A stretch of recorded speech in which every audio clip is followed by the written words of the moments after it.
Disclaimer: this is a comedy podcast. The content you're about to witness is generally offensive, contains strong language, and is only intended for mature audiences. Everything said in the show is solely for artistic and comedic purposes. People are fucking stupid. I'm sure. It's an alien rock, right? Okay.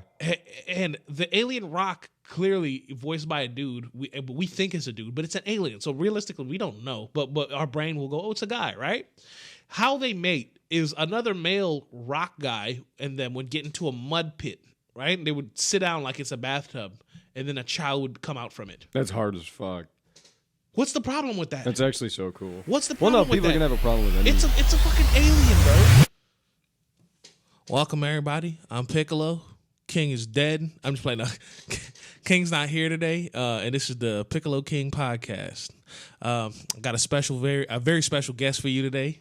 Super sexy, the Crow. You know what I'm saying? Put your hands together for that while I cry. Get fucked. Yeah. And nigga got wings. Caca.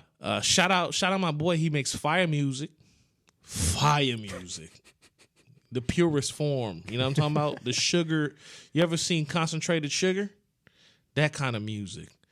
Yeah, man. Give it up to my boy again. Get fucked. Yeah. How's your day, brother? Yeah, it's been good. I woke up. I went to McDonald's. And then I came here. Yes, that's true. He came here and he bought me coffee from McDonald's.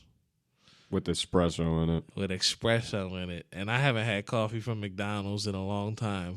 They weren't even going to give me their coffee, man. They forgot that shit. What you mean? They gave me my cheeseburgers, and I was just standing there like an idiot, and 3 orders go by. Still standing there.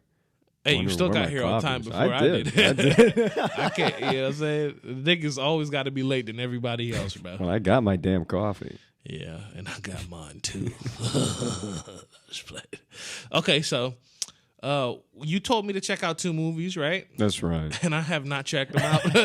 The honest truth is, I think you know what we've talked about outside of here, what's been going on, so I didn't really have the time to just, I was planning on watching them yesterday, but yeah, no, that's shit cool. just fell apart, That's nigga. cool. Just fell apart.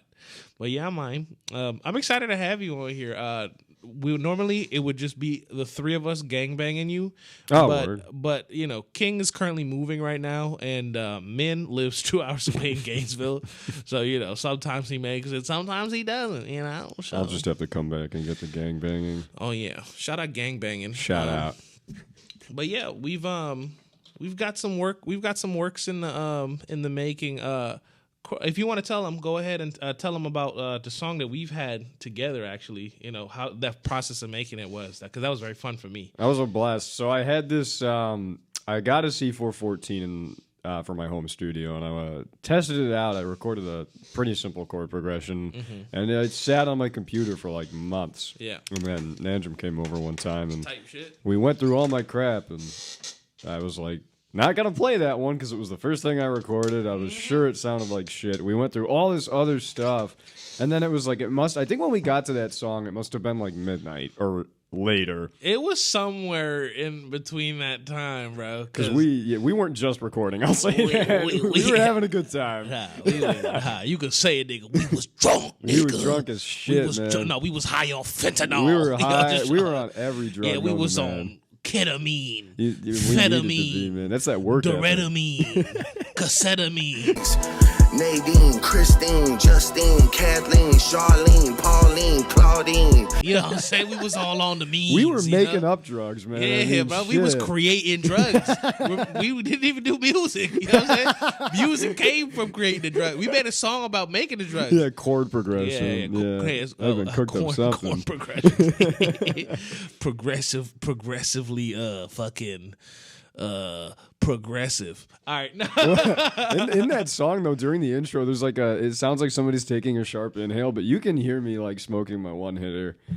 Like you can hear me taking a hit at the beginning of that song. Even in the final version, the one I uploaded like on the EP and everything, like you can hear me getting hit on the song. You know what I'm saying? those are those weird noises in the middle. That's not a guitar. Pause, you know this is a very talented individual. Big pause. I didn't mean to say that. Maybe I meant it. Anyways, but yeah, I pulled up this chord progression. You really fucked with it, and you like the crazy thing to me was like you just improv'd a couple lyrics, and it was almost exactly what you did on the first take was the final set of lyrics, which was really cool to see. Yeah, that was very fun. Stack the harmonies. You told me how to do your voice because I had never mixed with it before, but it was an informative process. That was my first song I ever released. It's called Time, and then put it on the EP as well. I actually didn't think that was your first song. Oh yeah, first That's cover crazy. I ever recorded. I feel very honored. Thank you. That shit was I appreciate awesome. you. I appreciate that. And I gotta have you back on some more stuff because, dude, it's funny. People always ask me if that's me singing at the beginning, and I'm like, "Are you fucking for Like, real?" hey, you sound like an R&B Yeah, king, nigga. right? You know what I'm saying? And you know what I want you to do going on forward? What's that? Say it's you. Say it's me. Say Okay, it's all you. right, bet. I want you to go in there and be like, hey, Yeah, yo, that's me. that's me. Nigga. Watch me as how I can That's- do a different feel. Yeah, be like, yo, I dated a black, you know what I'm saying, shorty at that time. It was She method broke up with acting. me, and I had to make that song, let her know. You know what I'm saying? shout out Method Man. Oh man. But yeah, I had a good time writing it too. I think I definitely had a fun time doing it because I don't think I've made a song drunk. Oh yeah, okay. Yeah, you know, so I was a little tipsy off, you know what I'm saying? Had a little few sips. There was some vodka involved. Shout out vodka. Shout out Tito's actually, because remember we were making the White Russians. I have Tito's at home. I Dude. should have brought some for breakfast. Yo, put that shit in a coffee. That's not coffee, by the way. It's lean. Yeah, shout out lean. I like to lean on my friends. Anyways. Is that what lean on me is about? Yup, lean on me. Lean on me.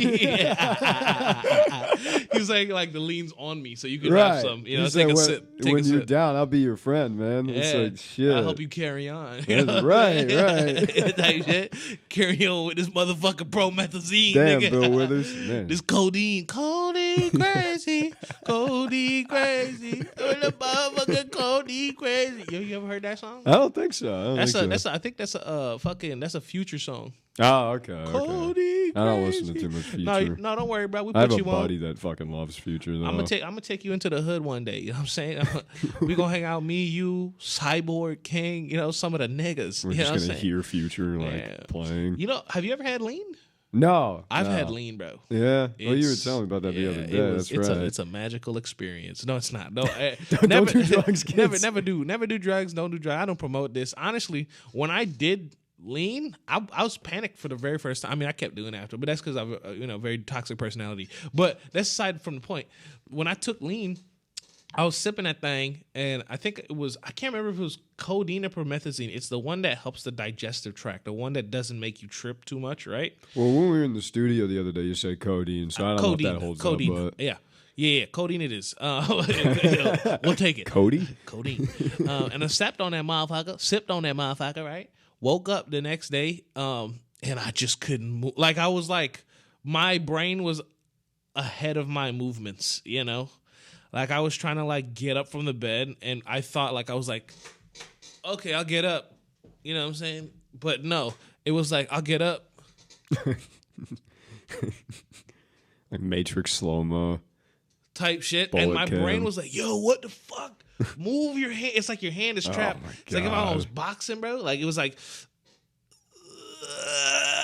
That's what waking up from sleep paralysis is like. You're that's literally what. like, Yeah, that. Have you had sleep paralysis? I've had it two or three times. The first time I had it, I got stuck in like an awakening loop. Uh-huh. So I just kept thinking I was waking up and I'd still be in a dream. And I would think that for a good period of time within the dream, I'd get up, I'd go take a shower, and then I'd look at my shower, like the wall, Yeah. and there would be no wall. And that would open up into like a pool. And then I'd Okay. wake up again. Okay. And then I'd still be in a dream. So in a pool though? Yeah, dude, it was weird. It was the weirdest dream I ever had.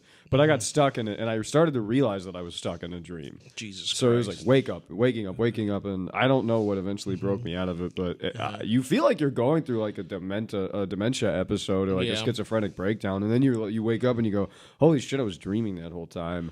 Yeah, I thought days passed, and then I woke up and it was like 4 p.m. Jesus Christ. Yeah, I feel like when I was younger, I had more sleep paralysis then than now. You know, like Okay. all my sleep paralysis came from, like, because I used to sleep with my dad when I was a kid. Like, I used to be like my mom and my dad. Like we had 2 rooms, right? This is in Guyana, and shout out no AC, but fuck that time, bro. That time was difficult, bro. But we, so I don't know, maybe it could have been like the atmosphere. I don't know what it was. It could have been childhood stuff. I have no idea. Well, like I went to sleep. Like my dad would sleep on his side, so his back would be facing me, and I would be next to the window, right? And so as soon as I pass out, I wake up and I'd be screaming. Oh my God. And I'd wake up the whole family. You know what I'm saying? And I couldn't move too. I remember as a kid, I tried to move. And yeah, that was basically it. Like I was trying to just like get up. And every time I would try to get up, I would see some giant marble, right? And I would be in like a bowl or something like that. And then the marbles just spinning around me. And the closer it got, the closer I started screaming. And that was Jesus, man. Yeah. Was that like your sleep paralysis demon? I guess so. I mean, it's never happened now. Now it's always some stuff like somebody's watching me or like I'm falling from a cliff, But I don't even want to consider falling on a cliff a paralysis. That's just, I think, a nightmare. I think so, yeah. Yeah, but like I stuff, have pretty frequent but nightmares. stuff where I wake up and I just cannot move, and then I see some shit. I can't tell now. I can't differentiate if it's real life or if it's the dream. You know what I'm saying? I always thought of sleep paralysis, if that is what that is, that it's like you're stuck between like waking up and being asleep. So Yeah. it's like a weird third state. But what proof do you have in your brain that you're awake? Like maybe you're telling yourself you're awake in your dream. You see what I'm saying? Right, Like, there's right. also that too. That's a good fucking point, actually. Unless you have like a camera watching you open your eyes actively. But here's the thing though. You can open your eyes and dream. Mm-hmm. You know what I'm saying? Yep. That's fucking crazy. I've never had a sleep paralysis demon though. Like I've never seen shit like that. I've seen like a dark figure hang over me for sure, and I felt like probably every fear imaginable. Bro. You know Yeah, what I'm dude. saying? I tell people sleep paralysis was scarier than like a bad acid trip. Yeah. It's the scariest thing I've ever experienced. Yeah, man. Don't do drugs, kids. Yeah, shit. Mine was yours drug induced or never drug induced? Well, I can tell you why I had sleep paralysis those two times. It was because I came here for like a fucking 9 a.m. session or something in the studio, downing 4 cups of coffee, half of them being like the Starbucks energy drink coffees, Yeah. half of them being, like home and Wawa. And then I come here, record, leave at 4 o'clock, and go home and sleep. Yeah. And you do not ever take a nap or go to sleep after drinking that much caffeine. Yeah. That's what did it. It was the caffeine, because I looked it up afterwards, and it was like, if you have too much caffeine and you try to sleep, it's gonna fuck you up. Yeah. Which makes fucking sense, because your heart's like this, and you're like, you're trapping yourself between two states, and then it's fucked up. Yeah, I can't. So I don't do that anymore. I probably can't take a nap today because I've already had 3 cups of coffee. Nah, nigga, don't do that. No, chill, bro. I'll have a story for the 3 is next enough. week. I hear stories from you. I'll go home today, and I'll probably go in the living room. And I'll just put on some TV or something, and then I'll get like a phone call. You know what I'm saying? And it'll be like from like Julian or something. You know, it won't even be from you. Yeah, it'll be like from some. It'll be like Julian or Blake or something.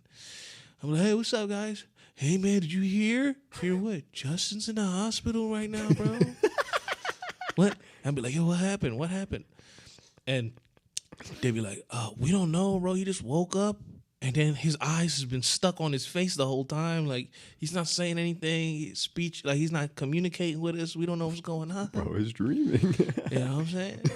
I'll be like, all right, bro, I'll come down. So I get in the car, right? Oh, boy. Yeah, I drive over to, you have insurance? Who knows? Okay. Let's just play it by ear. Okay. So we go to like Orlando Health, right?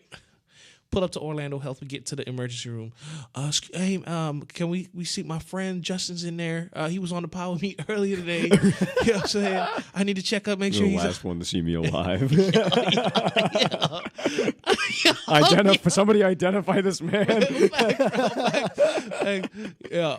And they're like, oh, we can't let friends in, only family. And I'm like, please, like his family, I think might be out of town. It's hard to contact them. I don't know what to do. And then it'd be like, That's all you can do is wait. I'm like, what? So I'm sitting down there tapping my foot, worried, and then so Julian and Blake are our friends, right? Our co-music friends. You know what I'm talking about? The homies, the niggas. And they pull up, and they're like, yeah. I mean, they probably would be there before me, and then called me from the hospital. Realistically, so they've already went through this whole thing, the rigmarole. And then they pull up to me, and then they're like, yo, we got to do something. We don't know what we going to, like, they're not giving us any information.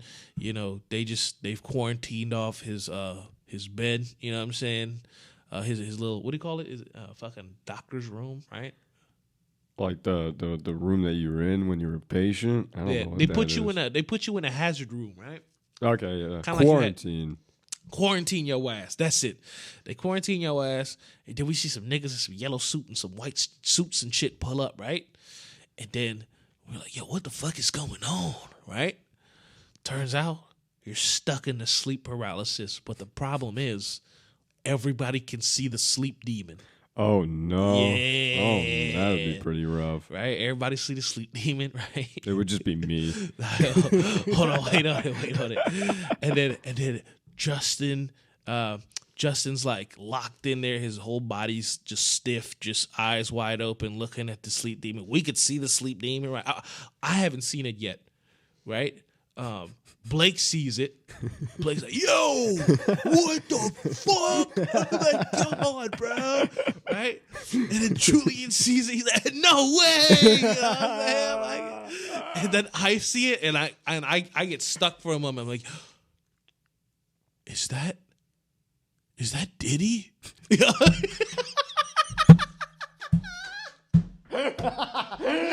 Hey man, rest in peace. Damn it. Yeah, rest in peace that boy Diddy, bro. God damn it, bro. Why did it have to be Diddy?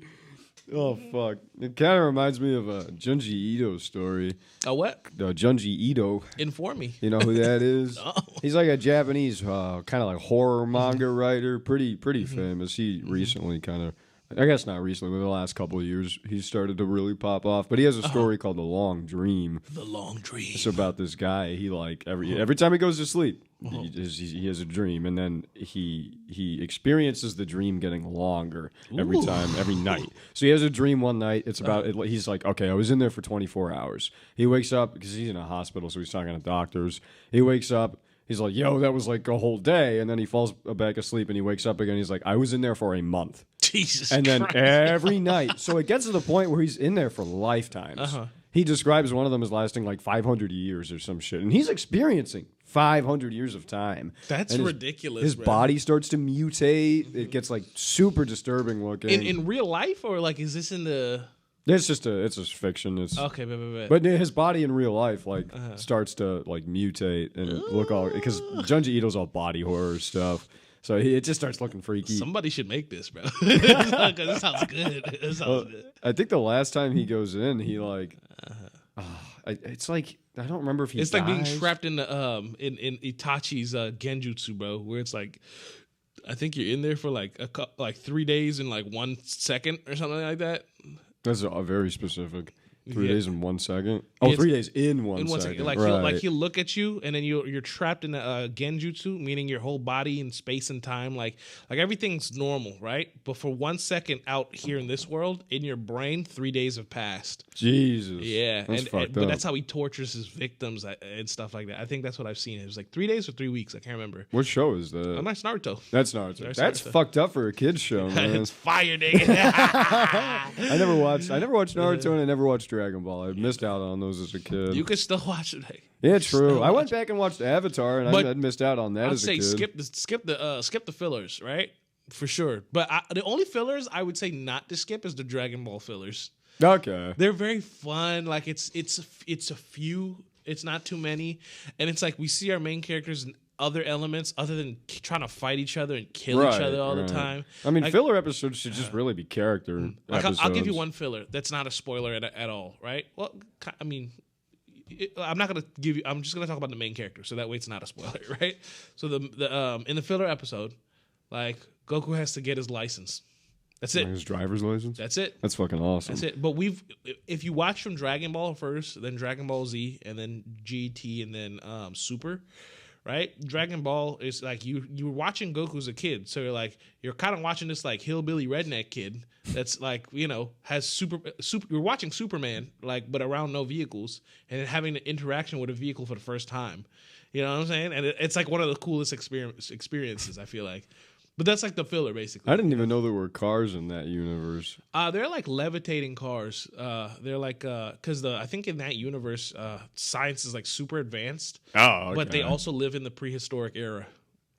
That's what confused me because I was like, I thought they were Yeah. prehistory or some weird shit. Dinosaurs exist in the time of like advanced technologies. You know what I'm saying? That sounds like a better world than this one. And there's magic in that world too. Like there's like a magic island, things like that. Like like so many different things. But yeah, man, you definitely got to check that thing out. Avatar was pretty good. Avatar is really good. It's like the best show of all time. I love Avatar, but this is a take that everybody going hate. So let's throw it out there anyways. Korra's trash. Yo, okay. I never watched Korra. I always wanted to, but I have heard like you either love it or you hate it. I don't know. I loved it a little bit for the reasons that were like there were moments that I appreciated, like we got to see like what happened to the like things that made me feel like, okay, I want to see a payoff in that. Like what happens to the airbenders, Right. Like I see stuff like that. Did you watch Korra? I don't want to say anything. No. I know that Aang appears at some point. I do want you to watch it, even though I hate it, because there's still great things that happen in there. But the one thing I will say that I dislike that you'll witness in the show, it's not a spoiler because it's literally just trash, is like they abuse the powers too much. Avatar, there's like so much respect around it, so much like, oh, to lightning bend, it's the most difficult thing. Yeah. And there's episodes dedicated to them figuring that out. Exactly. One of the best IRL moments in the show. Exactly. And guess what? In Korra, everybody fucking lightning bending. Bro, what? If you're not a firebender, you lightning bending. What You the know what I'm shit? saying? Like, Well, and then there's like what's her name? The sister from the water. Azula. No, from the water tribe. Water tribe. The main character's sister. Oh, Katara? Yeah. Bloodbending. There's the bloodbending episode. Everybody which can do that now. Too. Fucking horrifying. Everybody man. can do that. There's the metal bending. Like I think Toph, yeah. Toph could do like not everybody can metal bend. Those were like that's what made Toph stand out. That's why she was like special. Everybody can metal bend now. You know what I'm saying? Stupid. Everybody can. There's lava benders. Like there's different and I understand like those progressions that makes sense. But, but for everybody though, it would be cool to see like some out of the core 4 like types of bending. That's cool. That's what made those stand out in the original show. That was those moments. Yeah, and it's like if like and all the people that I've seen it like side characters just have these abilities, and I'm like, come on, bro. How did this side nigga get this ability? You know what I'm saying? It's ridiculous. So that for sure pissed me off. There's some other stuff I didn't like with Korra. I can't mention it on here. Well, I can't mention this. This is my show, nigga. There's some stuff I didn't like with Korra. Like Korra. Let me talk about what I liked because it's the one thing sticking out to me that I really loved in Korra. And I'm not going to tell you any details about this. I will say the overall thing, and I think you're going to be excited to see this. But we see a story that's not involving Korra, and we get like a 2-episode funness of touching on the very first Avatar. And that's all I'm going to say.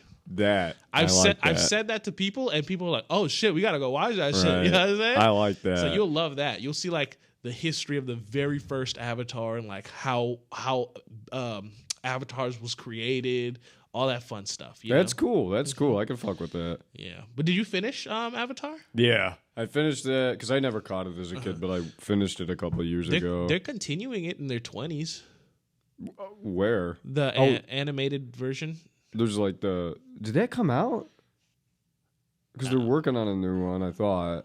The live action show or the... I thought they were doing another animation like Avatar. They are. Okay. That's the one I'm talking about. Gotcha. I think they're doing them in their 20s instead of their 30s. Okay. Yeah. I'll check that out. So it's basically like their older versions from Korra that you see, because we'll see like older versions of our characters and stuff like that, but de-aged a little bit. Like take off the beard from older Avatar, like all that fun stuff. And I can't wait to see Aang as like an Iroh type character. Aang is an Iroh. Or maybe Zuko. I feel like that's more for Zuko. Like I would love to see Zuko in his 80s. Like, no, you're and right. he's become. You're right. I think Aang as like Iroh for sure. Like, because you just put that into perspective. You know what I'm saying? He totally would too, because he has the mental mastery. He's like Iroh, but like sober. You know what I'm saying? Like Iroh. That's not tea. Yeah. Because we all know Iroh off a little something. You know what I'm saying? White Lotus. You know what I'm saying? He off of something. You know what I'm saying? I think Aang becomes more of a monk. Yeah. Okay. Which makes sense. Yeah. Is he still going to be the only Airbender? He is the only Airbender. That sucks. What do you mean in the in Korra? Oh no, he has kids. Oh, see, that's what I was. Everybody has wondering. kids. That's another thing you should know. But that's not like a spoiler. Sweet. All of them, they're dead. I mean, like, or they're all old. They're all grandparents. They're all like old as fuck in Korra. I want to see old Zuko. I'm excited to see. He was my favorite character. He's fire. That's all I'm saying. He's fire. He definitely is. I couldn't identify him at first, but it's the scar on the face that makes you go, oh, okay, that's the nigga. You know what I'm saying? He looks. Yeah, I'll say this. You know who he looks like? Kind of. He looks kind of like Avatar Roku a little bit. I don't know. The Avatar that helps Aang. Oh, yeah. That firebender. Right. He looks a little bit like him. You know what I'm saying? But what badass. I always loved Zuko. His even character when he was designs an are asshole. fire. You gotta look up the character designs. It's not gonna spoil anything for you. Just look at what they look like now. I definitely feel like the only person for me though, this is another reason why I don't like Korra. Like I feel like the only 2-person they've stuck with that were true to the characters were Toph, I believe, and Zuko, and that's it. Oh, okay. Is Azula in it? I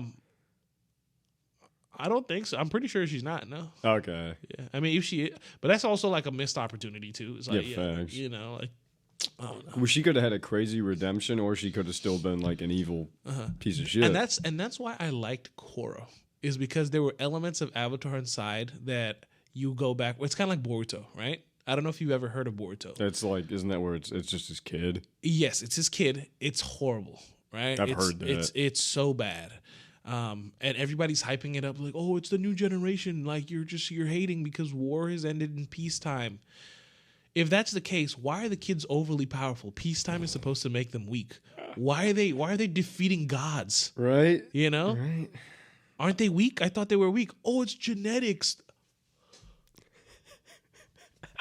If that's what happens when you have no material and you're just making shit up. That's what happened. That's what happened. Like one of the best characters who defeated a god got his eye taken, which is one of his eye is his power too. That gets people to not take his eyes. Like he can see things, like and then like one of the weakest kids in the show, which is the main character from the original show's son, just dug his eye out. Oh, and you're like, what? Wait, what? And then they kill the main character from the original show. They kill Naruto? Yeah. What? Well, he's not dead. Because like people come for Naruto, so they put him in an interdimensional thing, so that he just doesn't interfere with the plot. That's incredibly convenient. Because he's too powerful. That's incredibly convenient. Yeah. And I hate when shows that follow shows up don't follow like how a character acted in the show before, though. Like when there's no character consistency, it's like I will say the one thing that I did like that they did was like, even though I disliked Naruto's character design, I think they did his character kind of right, because Naruto would become a fun Hokage, but a little bit uptight because he was the opposite.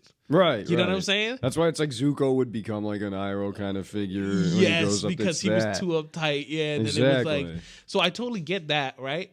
And then like you see, and something that I enjoyed was like Naruto's son behaves kind of like outlandish because they want to make him like identical to Naruto or whatever, But then when they have like the character discussion of like, Naruto's master will talk to Naruto and be like, well, don't you remember a kid that used to destroy the village and paint all over everything and cause havoc and destruction. Doesn't that seem familiar? And Naruto will go, no. And so that's what I love about it too. Like there's still like an element of heart in it, you know, and I think that's another thing too. I feel like I hate when material uses the thing that you love to come around to watch the new thing. You know? That's how you get money, but I get it, you know. I can't really fault them, but it's fucked at the same time. A Star Wars story. Yeah.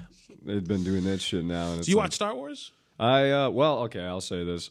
I watched fucking episode 7, episode 8. I watched Rogue One. I watched Solo.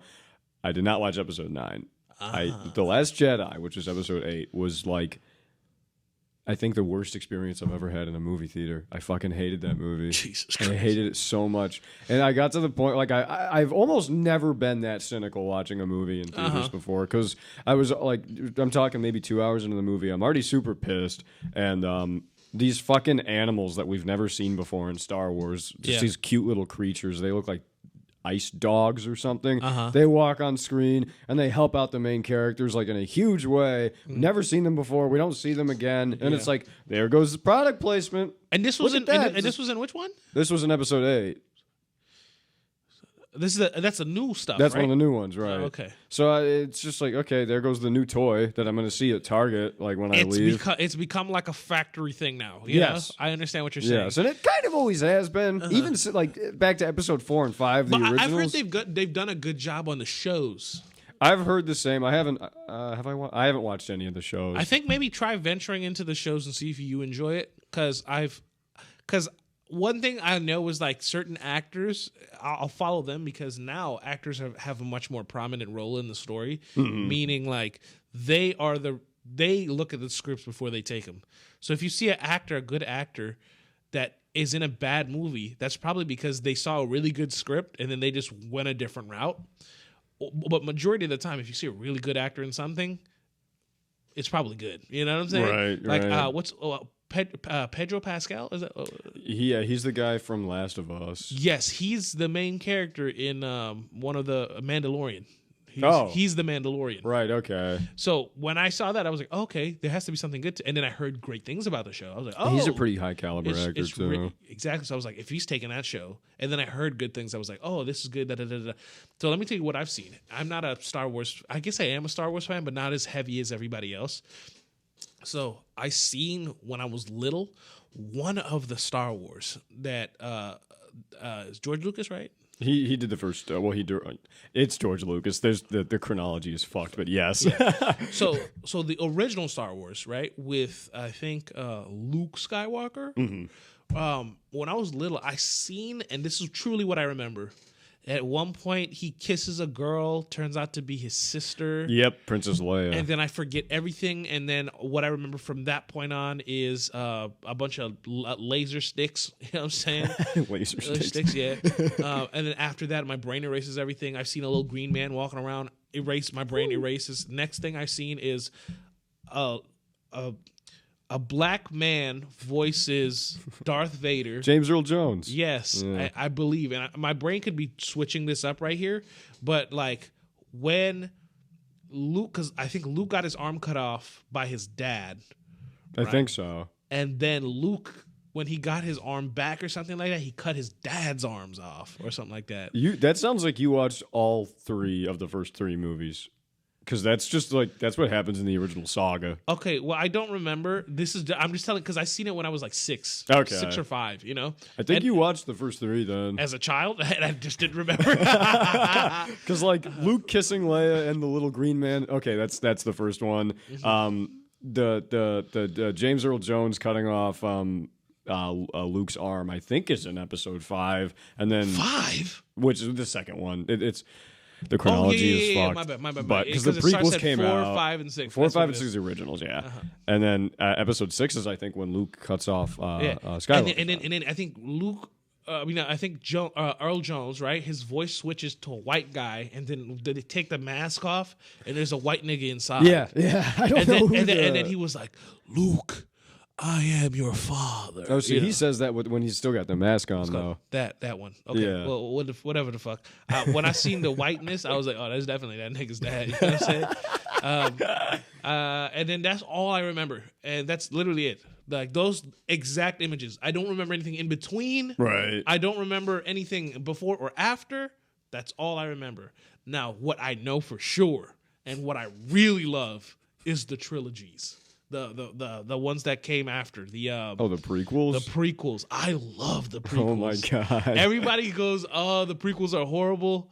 And that's fine. You know what I'm I'll saying? tell you what my experience with the prequels Go ahead, was. talk- So I talk. feel like my vitriol towards them is a little justified, but Yeah. No, that's fine. Go ahead, talk to me. somebody sat me down one time and was like, they were a huge fan of the prequels, and they were kind of very vocal and annoying about They're a it. huge fan of the prequels? Yeah. Okay, go ahead. Yeah. And they were like, we're gonna watch the first one. They Phantom made Menace." you watch it? They made me watch it, and then I watched it, and I fucking hated it until about the last 20 minutes when there's like there's a bunch of classic lines that are like really fucking stupid, try spinning, that's a good trick, like they're doing the fight at the end, and young Anakin just says a bunch of really stupid shit. That was funny to me. Yeah. And then this guy was like, all right, we're gonna watch the second one now, and I was like, fucking kill me.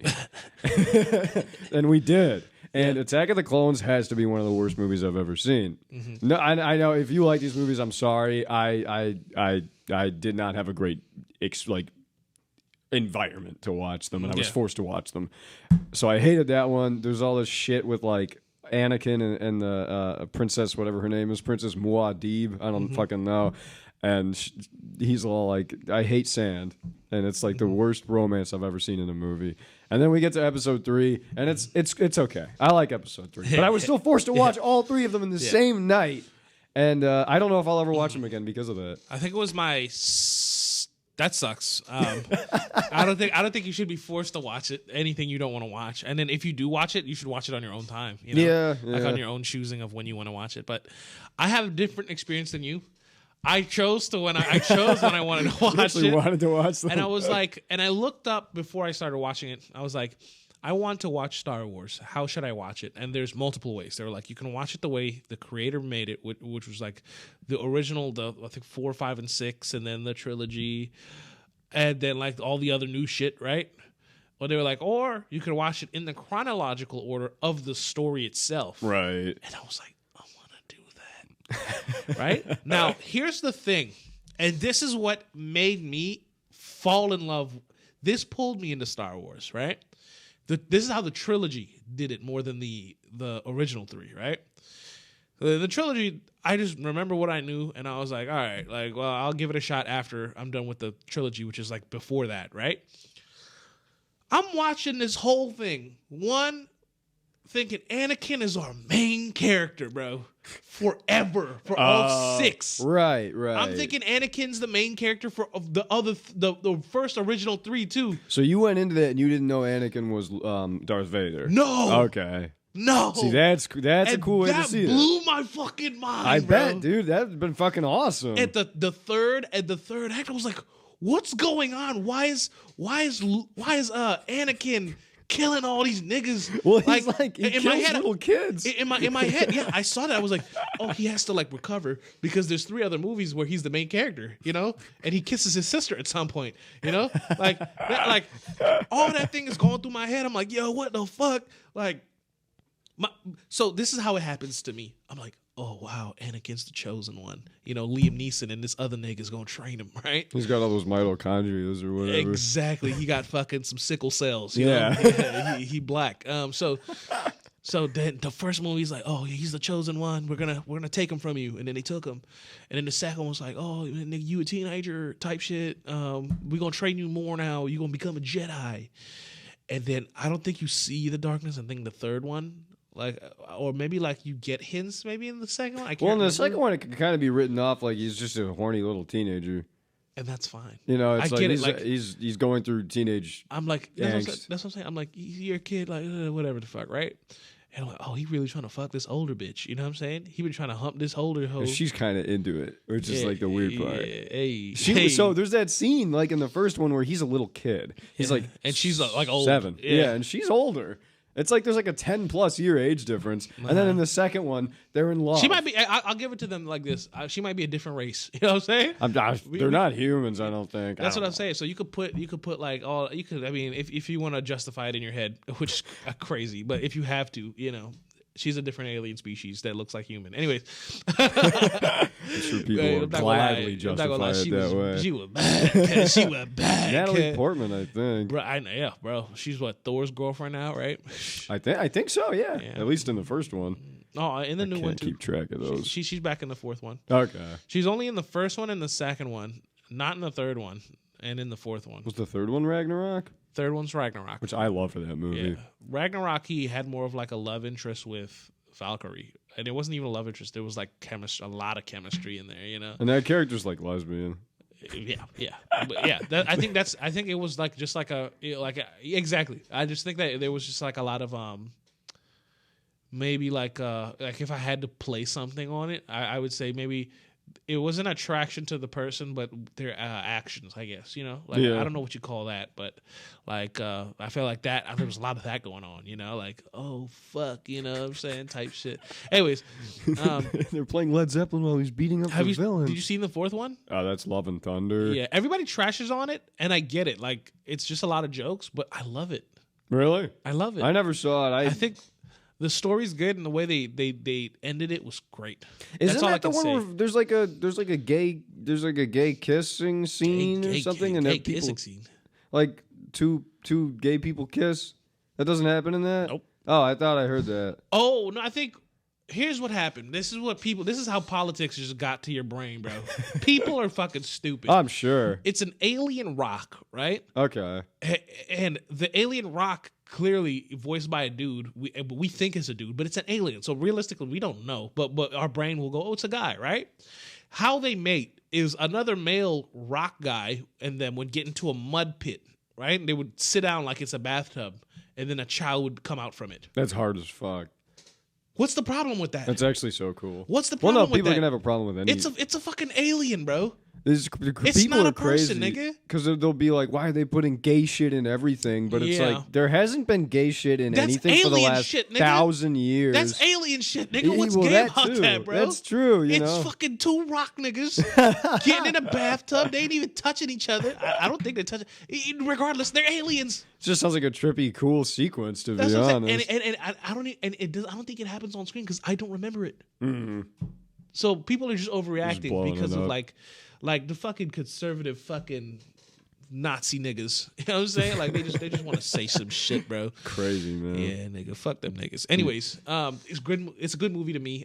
I do agree with people when I say the jokes could be toned down a little bit, because I enjoyed the movie for the storyline that it was giving me already. Mm-hmm. I enjoyed what they had coming already. Right. I liked where they were going with the side characters. They did a good job with the side character, all that other stuff. But the jokes could have been toned down a little bit, too, man. That's the problem with most of those movies. Are you a Marvel lover? I like a lot of the. Well, I like some of the movies. I read comics. Okay. So let's put a pause on that real quick. Let's move back to Star Wars, right? Okay. Just for like 2 seconds. Right. We'll come back. We'll unleash this. Because folder. now they're owned by the same company. Yeah. So it's all this shit yeah. show. We talking about Disney Disney, stuff. nigga. Yeah. Shout out. Well, don't shout out Disney unless Disney. Hey, Disney, run us a check. But yeah, so Star Wars. Sorry, back to that whole thing. Star Wars, they really suckered me in real heavy, because I think I was like a sophomore, junior in high school, and I was like, well, I'll fucking watch the whole thing, right? Mm-hmm. And I watched just the 3. I didn't watch anything after that. I'll tell you what, I did see, I think, 1 movie or 2 movie after that. I'll explain that after. But I seen the trilogies, and when I got to the 3rd one, I was like, I was mind fucked, bro. I didn't because like I was thinking, like, in my head, I was trying to rationalize how Anakin was gonna come back from this, right? Mm-hmm. I'm like, okay, you kill kids. It's fine in this universe. His girlfriend doesn't give a shit. He's in the same scene. He goes, "I killed not just the men and the women, but the children too." Yeah. And like in the same scene when he like, says that, "The they're children." fucking making out. Yeah. She doesn't give a fuck. They get married after he tells her he killed the children. They get married after that. Wow. They should have wrote that sequence different. But anyway. No, it's fine as is. That's the best part of those movies. Yeah, and I think and then she gets what? She gets killed after that, right? She Or dies childbirth. of heartbreak. Oh, heartbreak or childbirth? I think it's childbirth. It's got to be childbirth. I'm pretty sure it's but like that's what the Emperor tells Anakin. He's like, I mean, maybe that's their form of heartbreak because she gave birth to another person that turned to you, you know.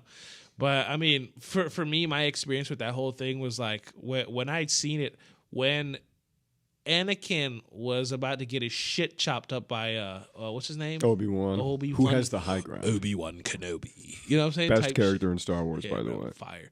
We should get I think we do have an Obi-Wan spinoff.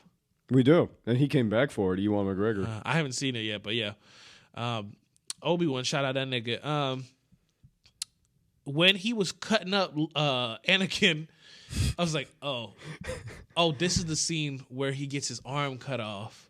And then he's going to gain it back, and he has to fight Darth Vader. That's what my brain went to. Oh, yeah, okay. That's what my brain went to. But I was like, but he's evil, so how are we going to get him back? And then when, like, I think it was Palpatine, right? Yeah. Came in and was like, welcome, nigga. You know what I'm saying? You one of us now. And then this all comes, One of us. I was like, wait a minute. And then all I heard was, I was like, I got so physically, I got so jolted, nigga.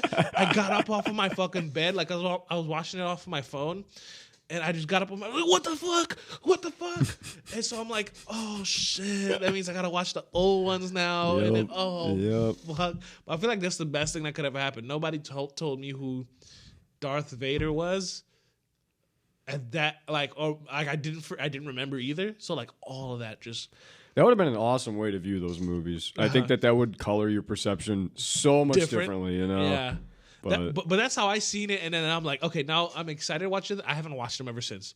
So, I did see one, and it was like it was a spinoff. It's a new movie, a new Star Wars movie based on... fucking, what's his name? Is it the Han Solo one? Han Solo okay, one. Yeah. I kind of liked it.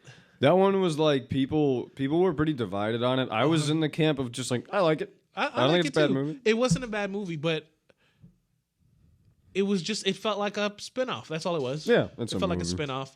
Like, cause there's some inconsistencies in it. Because I know even though I don't know Han Solo yet, I don't think we met him in any of the trilogies, right? He's in 4, 5, and 6. Yeah, he's Harrison Ford. Yeah, so the only reason I know of him is because of Harrison Ford. I'm like, oh, okay, this is like one of his most iconic roles. So I gotta watch it, right? And this is like before, which is crazy because I'm watching all the prequels. You know what I'm saying? Right. So this is my introduction to Han Solo. So now when I watch when I watch 4, 5, and 6, I get to see him a little bit older now. Mm-hmm. You know, with what's his name? Clarician or what was it? Oh, Lando. Yeah. Calrissian. Lando Calrissian. That's what it is. Yeah. Met Lando, you know what I'm saying? Lando's the shit. Met my Bush nigga, you know what I'm talking about? Chewbacca nigga, that's you know what I'm talking about? So I watched that one too, and that's all I seen. Okay. I haven't seen the new. I heard there's like a female in it now, and she's like I heard people are upset. That's Rey. Not about like her being a female, but like, which would be crazy. But more on that in a minute. Okay, bet. You can inform me then. But they hate her character. They think it's like pointless, and there's no necessary reason why her character exists or stuff like that. That's what I've been told. You know, I would generally just say that the last trilogy they made probably doesn't need to exist. So the trilogy's all for her though, right? Yeah. And it's Rey Skywalker. You find out she's part of the Skywalker family. And I think I've heard Kylo Ren is like the new Darth Vader or something like that. And what I know is some people spoil stuff for me.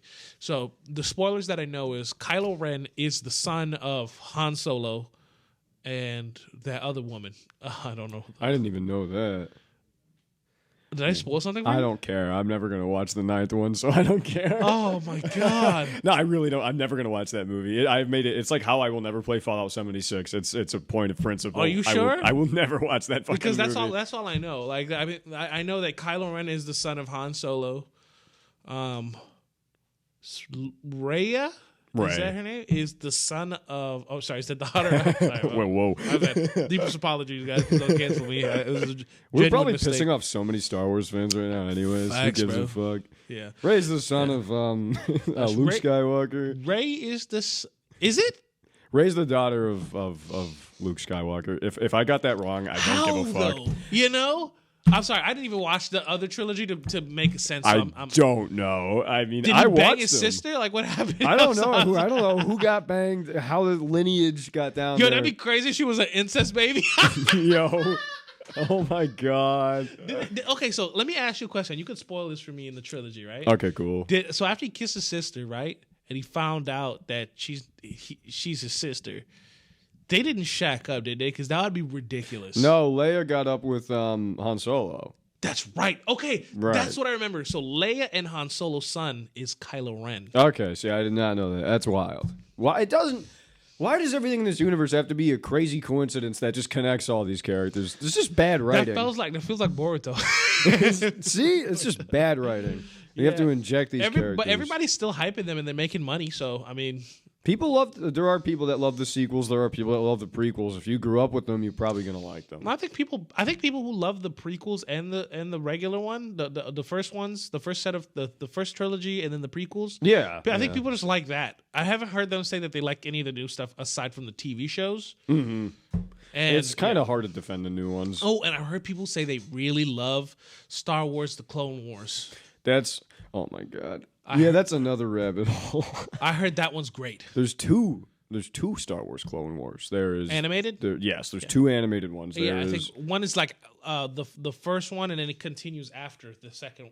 The second one continues after the first one. I believe that's what it is. There's it's like two different tellings of it though. Like there's the TV show that like Star Wars: The Clone Wars, and then there's the one that Tartakovsky did. Clone Wars, yeah, which is just Clone Wars, I believe, right? I think so. Yeah. But that's Tartakovsky's the guy that did Samurai Jack. He animated. It's like almost movie length or something like that. It's like a two-parter. I think they're both like 40 minutes long. It's like 3D animation, kind of like. I don't remember exactly. If it's 3D animation, no. That's the other one. That's like the TV show one. So that's the one that everybody's been telling me like it's fire. Yes, you know. Yes. So I think the Tartakovsky one is better. What's the title? Who? It's the guy that did Samurai Jack. It's like I forgot it's his in his name, like animation style, and it's just really good. Yeah, there's another one too that's an anime. I don't know if you've seen that. There's like an anime Star Wars where it's like it's kind of like a spin-off. It's like side stories, you know. And I don't remember the name of it. Yeah. Yeah. Whatever that one is. It's a bunch of anime, basically. Shit. I know what you're talking. Fuck. That's killing me. Yeah, I don't remember the name. It's kind of like Black Mirror for Star Wars. Those were supposed to be great, though. I heard those were phenomenal. I watched it. It was great. I liked it. It was very pleasing, and I definitely think Star Wars should look into anime. You know what I'm saying? Oh, it would suit that medium super well. Oh yeah, I don't know why they haven't already. That's like a missed opportunity. Yeah, and I mean it's not like even the Western audience. Even the Avengers have crossed into anime already. Like I've watched anime Marvel. I don't know if you've seen. Have you seen any anime of? I've seen anime Avengers. Are you talking about like the What Ifs? No. Like not What Ifs. Real anime, Japanese anime, like Japanese anime Iron Man. You know, like Japanese anime Wolverine. Like fire. That sounds sick. I don't think I've seen those. It's fire, bro. Fire. Oh, so good. Wolverine in an anime. Have you ever seen Supernatural? Wasn't that the show with where like Carry On Wayward Son is? Carry on my wayward. My sister was obsessed with Supernatural. I'm obsessed with it too. I grew up off of that. I grew up in Guyana watching that thing. In a way, I was because I had to watch it with her. Yeah, I liked it. That's a show me and my sister bond over for sure because we love that show. My sister's now finishing it up because we've only seen up to like maybe 8 seasons, and it's like 15. Something like that. I finished it and I liked it. But basically, you're right. Like that show definitely made that song "Carry On My Wayward Son" even more money. You know? Oh yeah. Definitely gave it more bank. And then it didn't even need it, but they gave it. I think the reason I brought it up. What was we saying before this? You're talking about anime. Anime. Oh yes. So anime. There's an anime season of Supernatural. Really? An entire season where it's just anime. It's season 1 Supernatural the anime. Damn, okay. And a bunch of Japanese animators came over and made this horror anime, and it was great. I'd have to check that out. It's great. Is it the same voice actors? And let me tell you something right now real quick. Supernatural is the #1 show in all of America with the highest ratings, the longest seasons, and that's it. It's the highest ratings and the longest season. And it's been so everywhere that they made an anime show out of it, right? Japan was like, Japan, it's a worldwide show. It's not, like my country played it. Like that's how fire Supernatural was, and it It sucked was us in. fucking popular. It was dude. everywhere, bro. It beat out Smallville, and I loved Smallville before that. You know what I'm saying? And how do you beat Smallville? You know? I never watched Smallville, but it was pretty fucking popular. Yeah, Smallville's basically like Superman's telling before he got his before he becomes Superman. You know? Okay. It's like a show based on before he became Superman. You know? Psych was pretty popular around that time too. I don't even remember that. That's what I'm saying. Like worldwide, for sure, I can guarantee every national nigga has seen Supernatural, bro. Like Japan has seen Supernatural. All of Japan loves it. The fan base that Supernatural has is ridiculous. Like Japan has like this entire thing based off of the show on its own, where it's like they have to do conventions in Japan. They went to the Middle East. They had to do like, damn. You know what I'm saying? Like it's so big. Like, and I think it's because it's the show is just generally just good, and it's very broad, and I think we just follow these two characters going through like horror, and it's just fun. They had some hot lead characters. The reason I bring it up is because that show has done almost everything. Like it's done a crossover with Scooby Doo. Shit! It's done there's an anime based off of it. There is it had, I think, the most sold merchandise of all time for a television show. It's like a bunch of people when I think between like the third and sixth season bought all the car that the main characters drove. Of course. Like so that went up, you know, which is crazy because the car doesn't work that well. That's probably a shit car. Yeah, Oh they just God. wanted it because it looked cool. You know what I'm saying? And so there's things like that. Like, yeah, man, it's a really great show. I definitely think you should check it out for sure. It does fall off when the when the original creator leaves, but people stuck around because like there are moments where it's like, oh, that's pretty cool. You know what I'm saying? Like there's moments you just got to kind of put up with those like dragging episodes. I think it's after the sixth season or something, sixth or seventh is where it kind of starts dipping, and once it starts dipping, it kind of comes back up for like 2 more seasons, and then it dips away again. You know, Right. It all depends on the writer, the director, all that stuff, right? And excuse me, hold on, I'm gonna let y'all nigga know. Damn, it's not gonna come. I thought it was gonna come. Pause. No Diddy. So, but what was I saying? I was saying that it's just an overall good show. I definitely think you should check it out. I'm batting for it because it was the writer that made The Boys.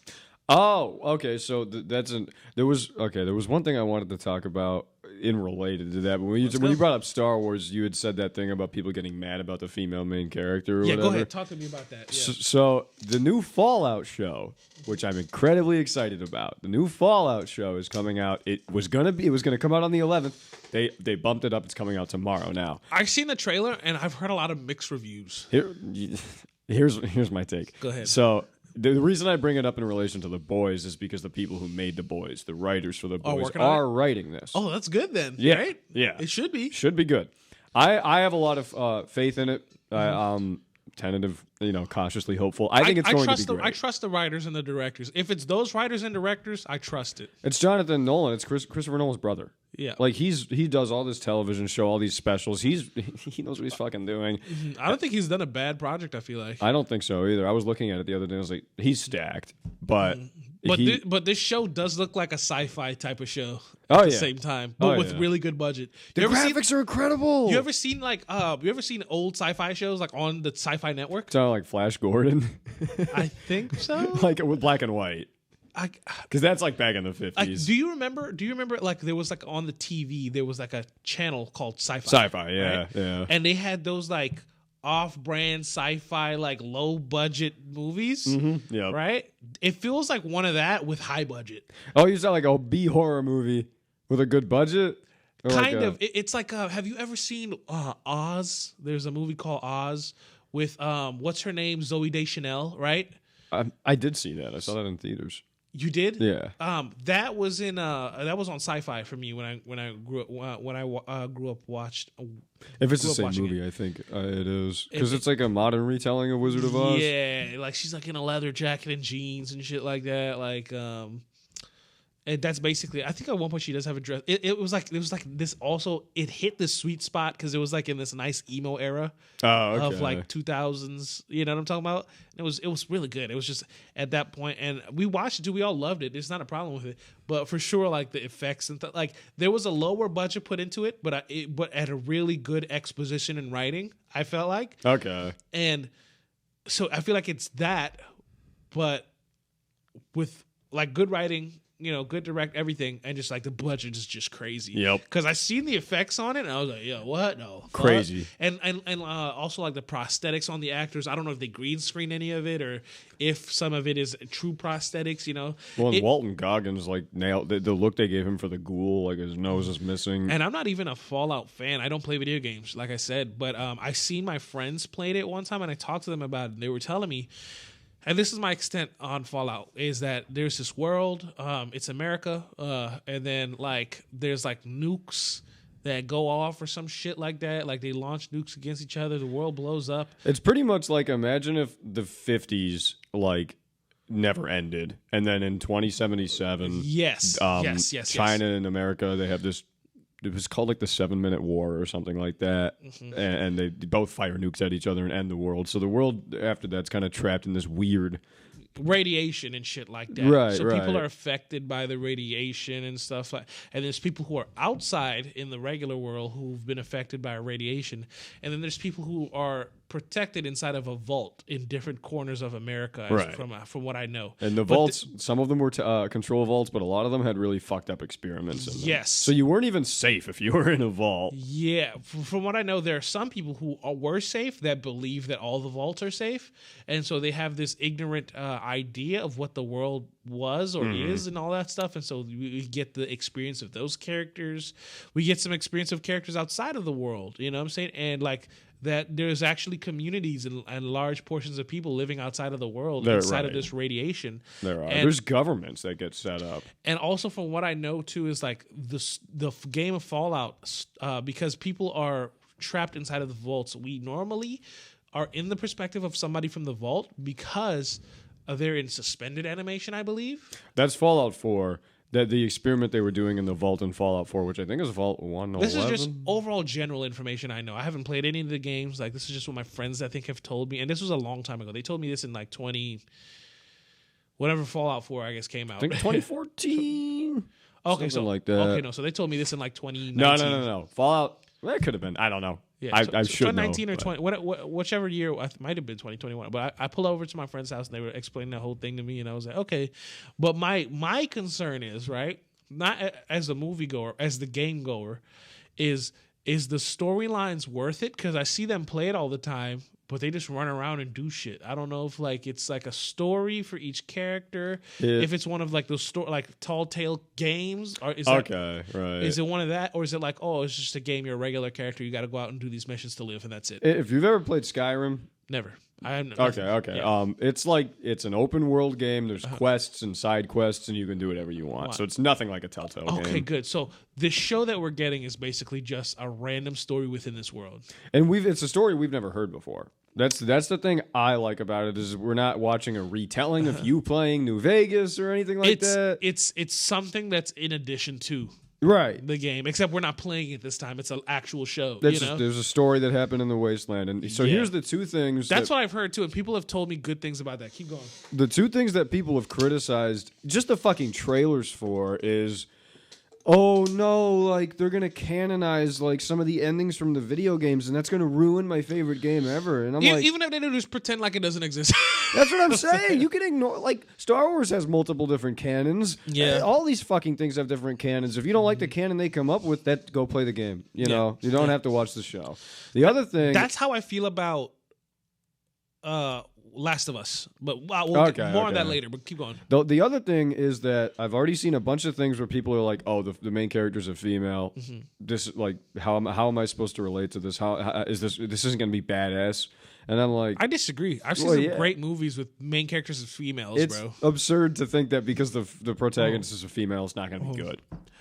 But I think also this could be like the stereotype that I grew up with. I grew up with like like strong female leads like Laura Crawford, like what's her name, fucking from Terminator, Sarah Connor, yeah. stuff like that. So I like those kind of women, like in lead roles, because they like.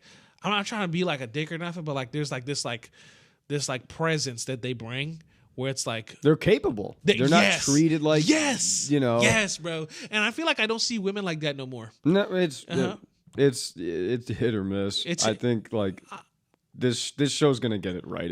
I think. Yeah, and I feel like that's the feeling I got when people talked about Rey Skywalker. Oh, okay, yeah. Where it's like, she's not really like, you know what I'm saying? The only problem with Rey Skywalker's character is like the writing is bad, so she's kind of just a cardboard cutout. So is the actor just good, but the writing's bad? The actor, Daisy Ridley, is a great actress. Okay, good. She's great. And Adam Driver, the guy that plays Kylo Ren, amazing actor. Amazing actor. I've heard of that Kylo too. Ren's like a whiny little teenager. Like, it's just bad writing. Yeah.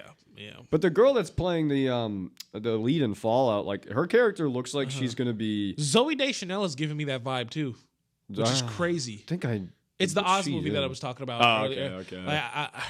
She's giving me that vibe. I'm trying to think who else. Like, I gotta think of like what's her name? Angelina Jolie's giving me that essence, of like badassery. I'm trying to think of like women that have just done it for me, like in terms of like lead roles. That it wasn't about being a woman; it was just being a good actor. That's all it was, and like and a great character. I want to see the new Dune movies because I'm curious about some of the performances in those, like Zendaya. I heard everybody overhyping it, so and then like I've talked to a couple people and they've told me just watch the movies. So I was like, okay. So we should watch it together. That would be cool. We should watch it together. Yeah. All right. Well, we'll discuss more about that later, but we definitely got to check that shit out. Do you mind if we take a quick break? Yeah, absolutely. All right. We'll be right back. BRB. Deuces next. Are we back? We're back, We're niggas. back. Okay. So here's what I'll say about the lead actress for the Fallout show from the trailer. She looks like she's gonna be like kind of naive and stupid, like a vault dweller. Like you come out of the vault, like you were saying, the vault people all thought that like if you were in a good vault, that everybody had that experience. So I think she's gonna come out and be a little stupid, and then this ghoul is gonna like train her or be her mentor or something, and I think she's gonna grow into being like a strong character. And it's like, that's a character arc. That's good writing. It doesn't matter. Like, the show is gonna have more than one protagonist. There's gonna be her story. We're gonna see the ghoul's story because his story starts pre-war. Yeah, we know he was like, he worked for Vault Tech or something, and he's gonna turn into a ghoul. Like, he'll get fucked over, and so like, so you big, strong, masculine guys that feel all insecure about the fact that a female's gonna be in the show can have their ghoul character too. Yeah. So it's like, I don't get the discourse. People will always be mad when something new comes into one of their favorite things. Pause, and. it's ridiculous. It's ridiculous. I think it's going to be good, and I'm excited for it. So, yeah. If that's the character, like, I can't really complain about it. It's like I've seen some great female actors who, like, I'm not saying all female actors need to be this like Laura Crawford-esque type thing. I'm saying those were the ones that I've enjoyed the most. But I've seen other female actors crush it, in other roles that aren't like. That like commanding of a lead role or anything like that. I've seen some great actresses kill some stuff that I've like. One of my favorite actresses of all time. I can't believe I'm saying this right now, but is Rachel McAdams. You know what I'm saying? Rachel McAdams has killed so many performances. I'll pull her up and show her to you, but she is on. Talk to him. I don't. You don't know who Rachel McAdams is? I don't know if I know her. Actually, go ahead and pull it up on your phone because I realize I just got to do this whole thing. Shit. Just look up Rachel McAdams and look up all the movies she's done. Sweet. She's done some crazy stuff. She's one of the greatest actresses I've witnessed. Like, that's just crushed. Like, if they gave her a lead role, she would have crushed it too. Like, I seen this movie with her and Jake Gyllenhaal called what's the name of that movie? Southpaw, right? Oh, that was supposed to be incredible. I never caught that. It's I'm not gonna ever spoil anything for you, but because you need to watch that movie. That's how good that movie is. I don't think I saw that one. She's in the movie for the length that she's in the movie for, and I was just astonished at how well she sold what she sold Like as an actress, she delivered that performance so beautifully. You know, even though it was so subtle. So you know, I can't be too. I can't give away too much information because my boy right here. Oh, Midnight in Paris. She crushed it, setting up all the other actors and our little actress. The little girl crushed it. By the way, her and Jake Gyllenhaal, nasty. They're fire. They're so fire, bro. She's in a ton of stuff. Oh yeah, she's fire, bro. Oh, Spotlight. She's fire. She's in Dave. You know, you ever seen Dave? No. Dave is like a little Dicky show. Oh, there it is, Dave. Yeah. She shows up in this final season. She's in True Detective. Uh-huh. Well, I saw her in Doctor Strange. That's I think right. she's in The Notebook, I believe. Is she like the The lead love interest Yep. in that? Okay. That's a good movie too. I haven't even seen it, and I heard great things about it. That's supposed to be like a breakup movie, I think. Yeah, I like think a people cry your heart people out. are upset because it's so like mushy, or like you know they always clown on, but it's still good writing. Just fuck it. I mean, not every movie has to be the same goddamn thing. Exactly, bro. But yeah, that's I agree with you. I'm excited to see it. I'm not that heavy of a fan of Fallout because I've not playing games yet or anything like that. So I'm excited to see where they go. I'm gonna say something that is gonna piss a lot of people off, maybe even you. And I please, you know what I'm saying? You know what I'm saying? Don't take this any wrong way. So I seen my friends played. What's the name of that show that it was a game that they turned into Last of Us, right? Okay, yeah. So I've seen the game, right? From different portions of I've seen different portions of the game and what have you not, and I've seen it from my friends that have played it in high school. You know, I haven't played it. I just know that's like a horror game. You know, a little bit like a zombie-esque thing going on, mushroom shit, whatever, right? Looks cool. Yeah. I never played it. That, right? But when I seen The Last of Us, and maybe this is my fault, right? But like I seen like a condensed version of it, kind of, and I just felt like maybe it was kind of like copy paste of the game. That's exactly the criticism I've heard, that it's literally just the game. Like it's copy paste of the game. And so when I watched it, I feel like they're crushing the source material, you know? Like, the source materials, obviously, that's why people love it, right? Obviously, and there's a few slight changes, but they're so minimal that nobody gives a fuck because it's so good. The actors are so good. The writing is already given to us from the game. Exactly, right. But that's kind of something that I felt worried about a little bit because, like, while everything's crushing it and you're watching it, there's this sense of copy paste. You know what I'm saying? And I'm not trying to criticize anything. I do like the show. But there's this essence of it, and maybe I'm trying to find something to hate. I think that's probably what it is. I watched a really good YouTube criticism video of it, and the guy was like, "Okay, I played through the game already, loved the game, and watched the show, and since the show is that copy paste, he just felt like there was no point for him to watch the show because you played the game. It's like lines of dialogue are literally lifted from the script of the game, So that's. To go back to the Fallout thing a little bit, that's why I'm excited that Fallout isn't that. It's going to be this original thing, and they're going to take a little bit of a risk. And I'm excited to see how they do that. And they've crushed it. I've seen the entire first season, I believe, of Fallout. That hasn't come out yet. Oh, no, not Fallout. Sorry, Last of Us. My Yeah, bad. okay, yeah. That's why I like The Last of Us. Because Last of Us is, like, they're sticking to the source material, which, like, they can't, if people get upset, they were getting upset for no reason. Yeah. The only upset thing I say I would be, like, slightly... like tinged about is there it feels like I'm watching a show through another lens. I don't know if that makes sense. Like in what sense? Like they're shooting everything on a camera, but there's like a glass barrier in front of the camera and the actors. You know what I'm saying? Okay. And I feel like that is the storyline of the game.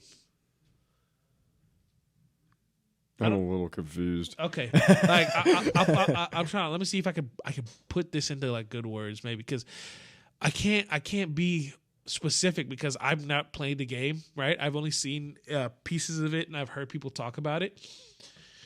It's one of those things where if the game like an Avatar, right? Avatar, if they stuck really, really close to the source material, like face to face with the source material, the show, the live action, people, you wouldn't get any criticism because they have the, you know what I'm saying? They have perfection to work with. Exactly. They've done some stuff that people didn't like, which is like Make. Have you seen? Do you care to watch it? The movie, the live action show. No, I haven't seen it. The show. You care to watch it? No. I mean, you know, it's the exact same plot as the animated one that you've seen already. Okay. They made Aang fly in the first episode. Woo. Like he can fly, you know. Aang can glide. He can use airbending to like stay up in the air for a long time, which is technically flying, but he can't fly without the glider. Right, okay. You can only fly without the glider if you are a monk that has separated yourself from physical, I think, material in this plane. And until you've separated yourself, then you can fly. Because airbenders who can fly, or that's basically them. Like they've separated themselves from, I think, worldly material. It's like worldly possessions, emotions. It's yeah, like it's all based sex, in Hinduism. all that stuff. And he clearly loves Katara, and like, you know, he feels this type of way. That's why he ran away from his temple, all Which that was stuff. one of the best scenes in the show. Literally. And it's like, you know, that guy's all like, oh, you have fucked up your spiritual journey or whatever. But then, like, he didn't. No, I mean, which guy? The monk that's like guiding him through the chakra process. He's like, if you turn back now, you'll never achieve your true potential. But he does. He does achieve his true potential in the final episode. I agree with that, but I also agree with the guy too. The guy wasn't lying, right? I feel like because he was saying that from the monk's perspective. Because like in the monk's perspective, you have to give up the worldly like your worldly what is it? Whatever you just said. Worldly possessions, emotional attachment, all that. And then you can grow in this direction. But he didn't do that. Aang didn't do that, and he still achieved it. You know what I'm saying? So he just didn't do it that way. Exactly. You know, but he did do it. Exactly. And the choice that Aang makes was purely selfless. Yeah, and it's two routes. You could have taken two routes. You know what I'm saying? And he took the route that he chose. It wasn't like dictated by the culture that he had privy to, you know. And he acted in the moment. It was like go with the flow. There was like a Zen-like way to that decision. Like he achieved what he was trying to do. He saved Katara. It was a selfless action. Like he didn't benefit from it. Yeah, I mean technically that man got some kids out of that. Oh my god. But my point is that for Avatar, if they had stuck, or if they'd maintained like a close, really overly close connection to the source material, the show wouldn't have gotten so much criticizing as it has, right? Because I get it, it's hard to copy anime, so you give it that leeway, right? Mm-hmm. But like a leeway is like. Okay, well, you clearly can't, you don't have the budget to like bend the entire earth or something like that, right? Or like introduce dragons or other beasts. I don't know if you could. I'm pretty sure there's other beasts in it, but like, I wonder how they did Appa for that. They condensed all the storylines from what I've been told. Like, there's like 4 episodes that happen in one. Oh. That's the problem that the live action movie had. They tried to condense a whole season into a movie, bro. Among many other problems. What was it? Is The Book one of Water? That was book 1, right? I think so. Yeah. The Book of Water. They tried to condense that into a movie. That's why the movie didn't do well. And the show's doing kind of the same thing. They crushed certain parts though. The actor for Zuko, while he's a little bit zesty, crushes it. Okay. Yeah. I've seen scenes with him. The voice is also super crazy how close it is to the actual voice actor. And the Moon Princess, she bad. You know, I don't want to say that. Put a pause on that because if she minor, I'm not trying to go to jail. She fits the look of the character. There you go. You know what I'm saying? I love that. Like the one time Sokka, like, well, I guess he does have the girlfriend by the end of it. And Sokka looks like Sokka. That's cool. Sokka looks like Sokka, but Sokka's girlfriend. But they ruined his writing in the show. Man, you know how Sokka's very funny and sexist, right? Yeah. And then he gets schooled on being sexist with the Kyoshi warriors, right? Mm-hmm. Yeah. That doesn't happen. He respects women from the jump. To be honest, like he's the reason his sister even found Aang was because he had an ego about him and about women from the jump. He's like, oh, you're not good at bending, da da da da. Just stop doing that. And then she lashed out, creating, the way to free Aang. That doesn't happen. He's like, I respect you. We should probably try later. Saves Aang, gets to the Kyoshi Warrior Island, and the point of that was so that Sokka can understand that he's not the shit. Yeah, and then like you can't be sexist because you don't know. Like in your head, you think women are this thing because maybe of your upbringing in your village, but there's a whole world out there, and you see a little bit of that with what's the moon hoe? I don't remember her name. I don't remember her name either. Some moon shawty, and then you see a massive progression when he's with the Kyoshi warriors because his ego is the best of him, and then she beats him in a fight, and then he gets humbled at the end. He was like, all sexism, all anything man, woman just goes out the door. And as a warrior, he comes to her and he apologizes and he goes, please teach me in your ways, da da da. And you see this character develop and you're like, exactly. And you're like, yes, I want this. You know what I'm saying? And the great thing about all that is he can't bend. But because PC has gotten its way into like Netflix now, I feel like they've cut that off. And they shouldn't have, because it's a core part of the character. And the show was never saying, the show never portrayed sexist Sokka as an ideal. You should not have looked up to Sokka. Exactly. It was after, And then you have this progression. His funny still stayed.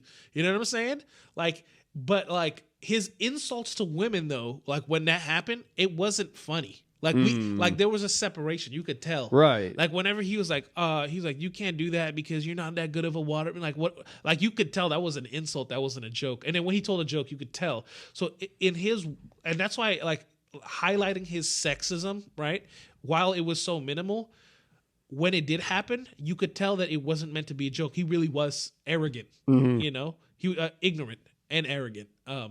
And so when he gets humbled in that later show, you start to see slight respect happening before that with his sister, right?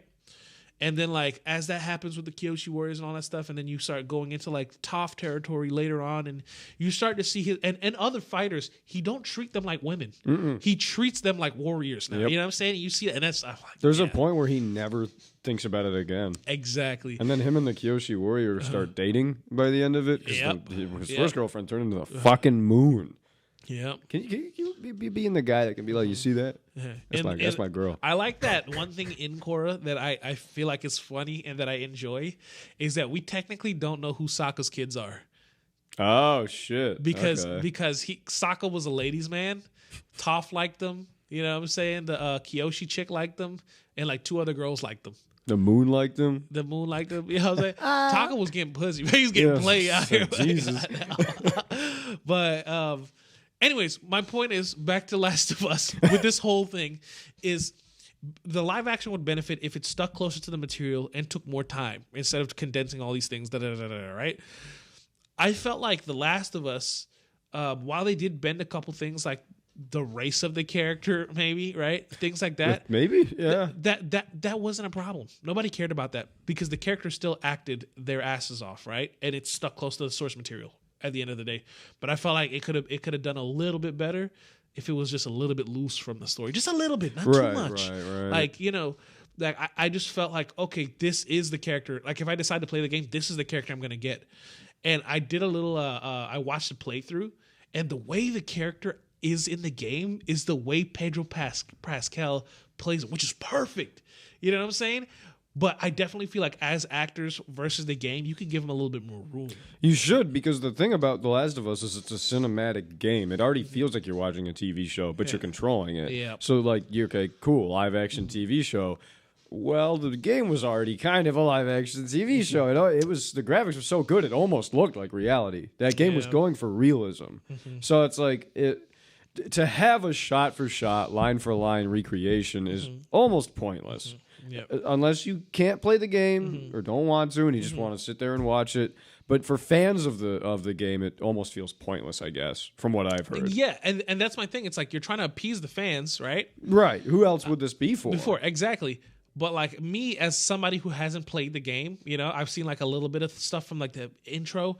just to see what the characters are like, and that's it. Like I've seen like a little clip. I've seen my friends play it. Like there's jump scares and stuff. I've seen that, right? I don't know the large perspective. I don't know where this is gonna go, But a majority of the people that are fans that watched it have told me like, oh, this is a carbon copy. This is the exact, which is a good thing, right? That's what shows should aim for. But because this is live action, I feel like it can have just a little bit extra room for the actors to play a little bit more. Let them act because it's a different medium. Yeah. So let them exist in their medium. I want to see Pedro have a little bit longer of a scene with Ellie, rather than like the ones that we've had or like one of my favorite episodes was the one with I think his name is Offerman, right? Nick Offerman. Nick Offerman, where he plays this gay dude, and he's in love with another gay dude in the apocalypse, and they crushed it, bro. Okay, yeah. They crushed. I've never felt emotional towards like I've never seen like gay actors, like a gay couple on TV, that has made me felt emotional. And then I saw that scene. I was like, "Wow, okay, this is acting." They fucking nailed it. This is acting, because I normally don't give a fuck because they put gay. I feel like when I've seen gay stuff on TV, it's never represented well, or maybe I haven't seen movies where they have been.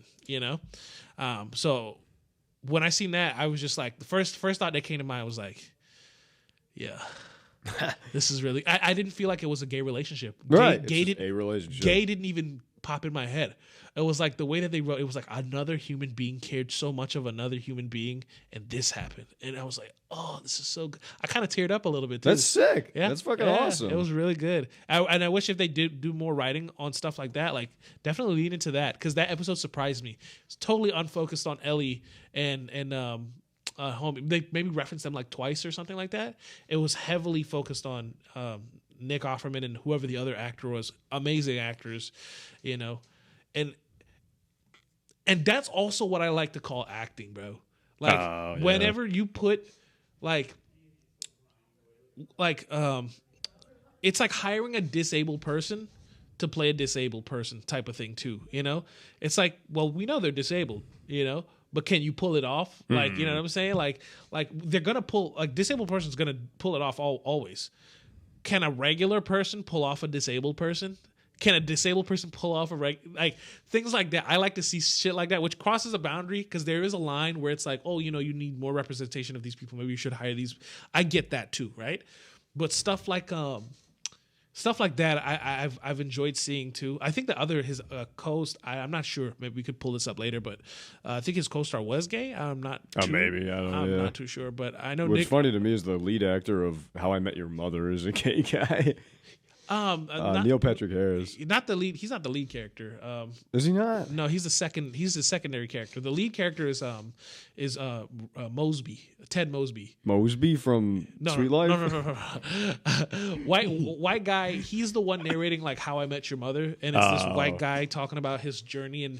And Neil Patrick Harrison is. That's what I'm saying. Neil Patrick Harris plays a great character, and he's gay. Nobody give a fuck about that either, bro. Shit like that kills. I didn't even know he was gay till after I finished the show. Yeah, me neither. It's like, yo, what the fuck, he gay? Oh, okay. And then I seen like Harold and Kumar, and then that's when I found out he was gay. Somebody told me he was gay when I was watching it. Then I was like, okay, well, whatever. Cool. Yeah, that just means he's a good actor. Yeah, right. So things like that, they really like choke me, knowing no information sometimes, just to watch people's performances, and then when you find out other stuff, like, okay, this person's a great actor. Like, a few people have done that to me too, like Leonardo DiCaprio. Great actor. Leonardo DiCaprio plays a great racist. Dude, he does. Oh my God. I saw this great interview with Jamie Foxx where he was talking about how Leo didn't want to say the N-word. He felt bad about it. And he was like, say that shit, nigga. Say that. Hey. Or maybe it was Samuel Jackson who was saying like, he didn't want to. One of them. I remember people criticize Samuel Jackson about the movie. They're like, do you think like that what's his name, Quentin Tarantino should be making a movie like this, and like, you think that all these people should be saying the N-word or something like that? And then like Samuel L. Jackson was like, he spazzed. I can't remember what he said, but he said he was like, I don't give a fuck. He can do whatever the fuck he wants. It's, it's a movie, goddammit. And that reminded me of a sports interview or something like that I'd seen with like this black guy and this white guy. It reminded me of that moment because the white guy was like, why is it that black people can only say the N-word and we can't? That causes divide. And the black guy goes, well, say it then. Oh, I've seen that. And the guy sitting there is like, insert clip now. You know what I'm saying?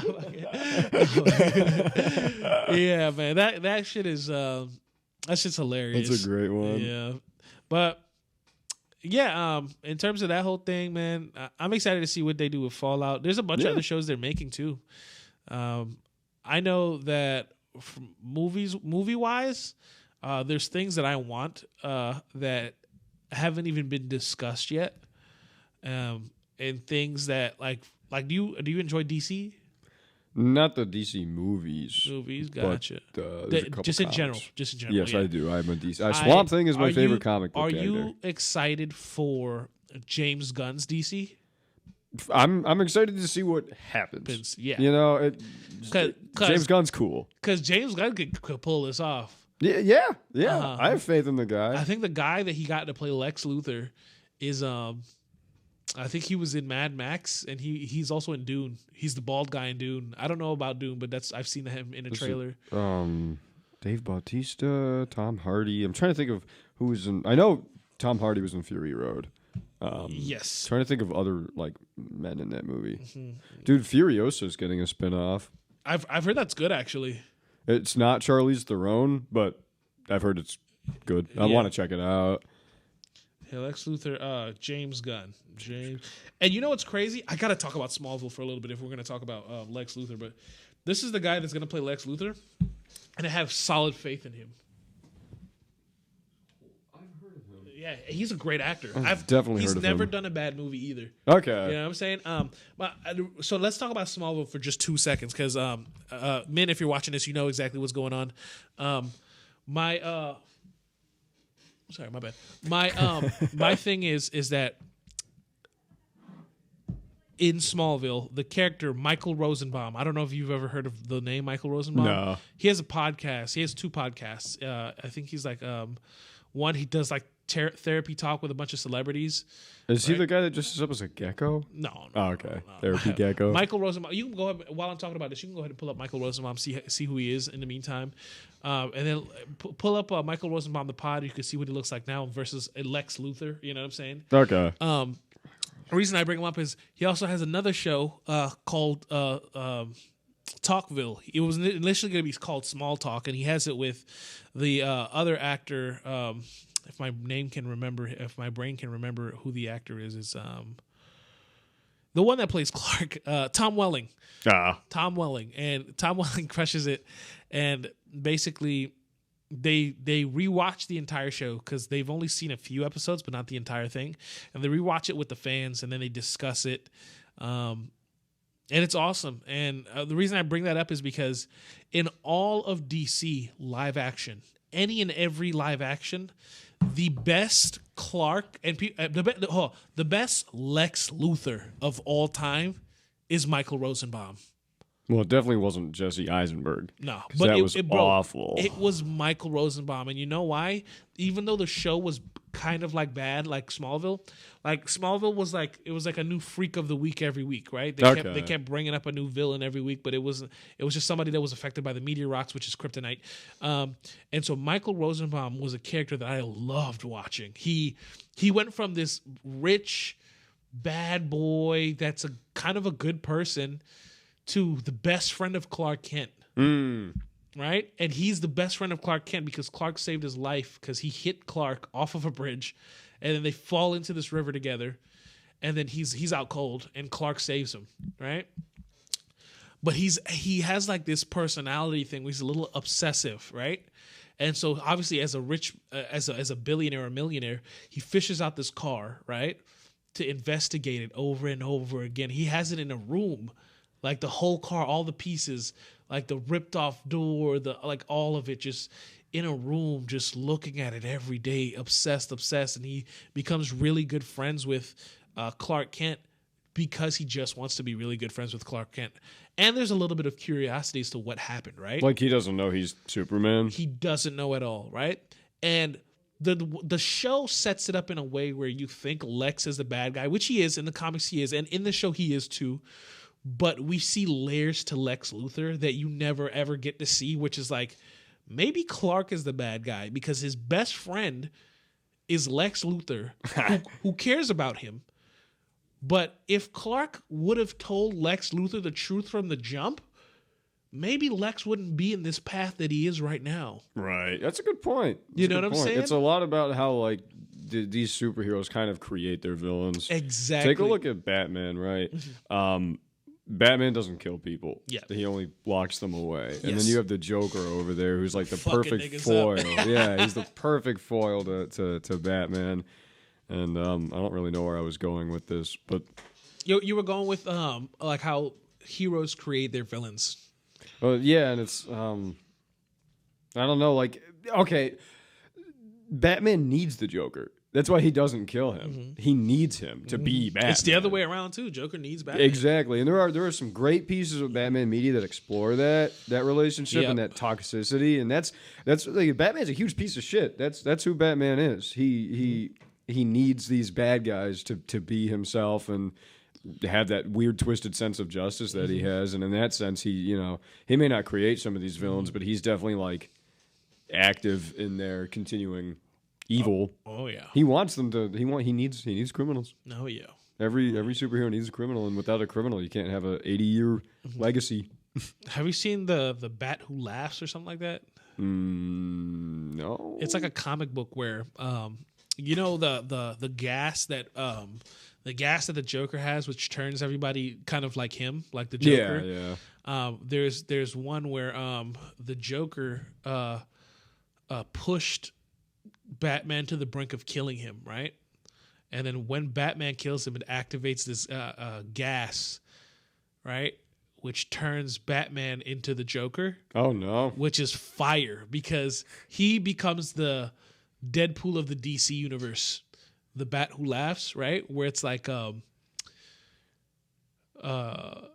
Batman has a protocol for if that ever happens, and all of his team knows it. Wing Knight, Robin, Red Hood, all of them. You know, and I think Red Hood's not even his like protege, but Red Hood is a part of this protocol as well to help defeat him. But he's also like he's the ultimate Batman. That's the problem because it's the Joker and Batman. It's the Bat Who Laughs, right? That's fucking cool. So the problem is now they all get murked, right?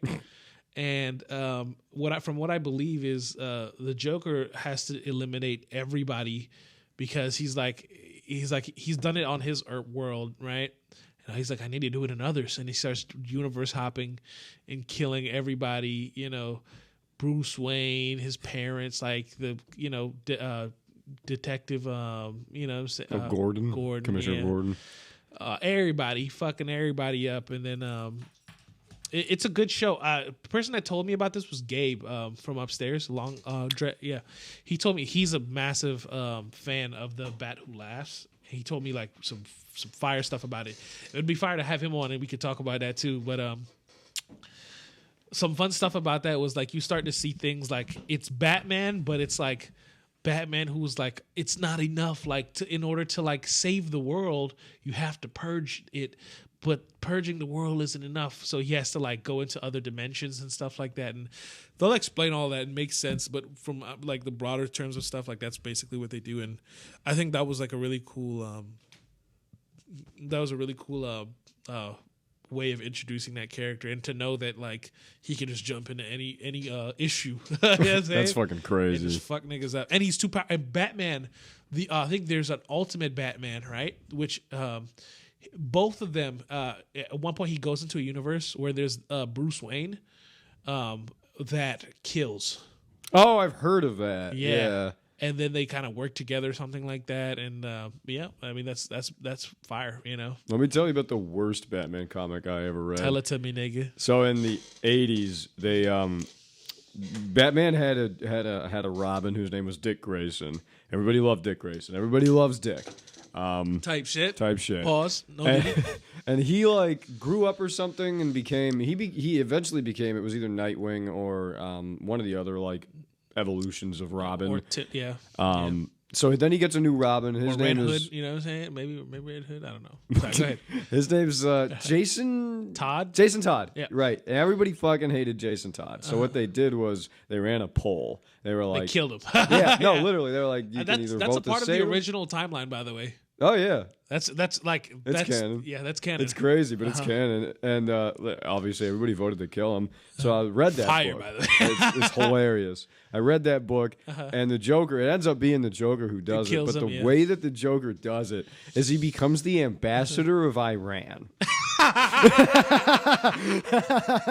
And there's a fucking panel in that book where he's like, "Hello, bad boy. It is me, the Joker. But these people don't know it, for I am now the ambassador of Iran. It's the Joker, baby. I'm the Joker, baby."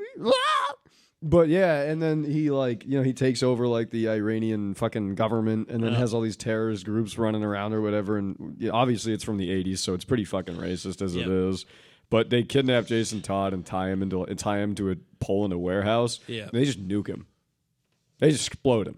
Just blow him up. It's fucking hilarious, and it's such a bad comic. But it was written by one of my favorite comic But book it created writers. one of the greatest characters in fucking in all of Batman history. It created Red Hood, right? Is that because Jason Todd came back at some point, and he eventually became Red Hood. I think. Yeah, fire. This is cool. People love Red Hood. That's the funny part. You know who people want to be? You know who people want to play Batman so bad is what's his name? Fucking Christ!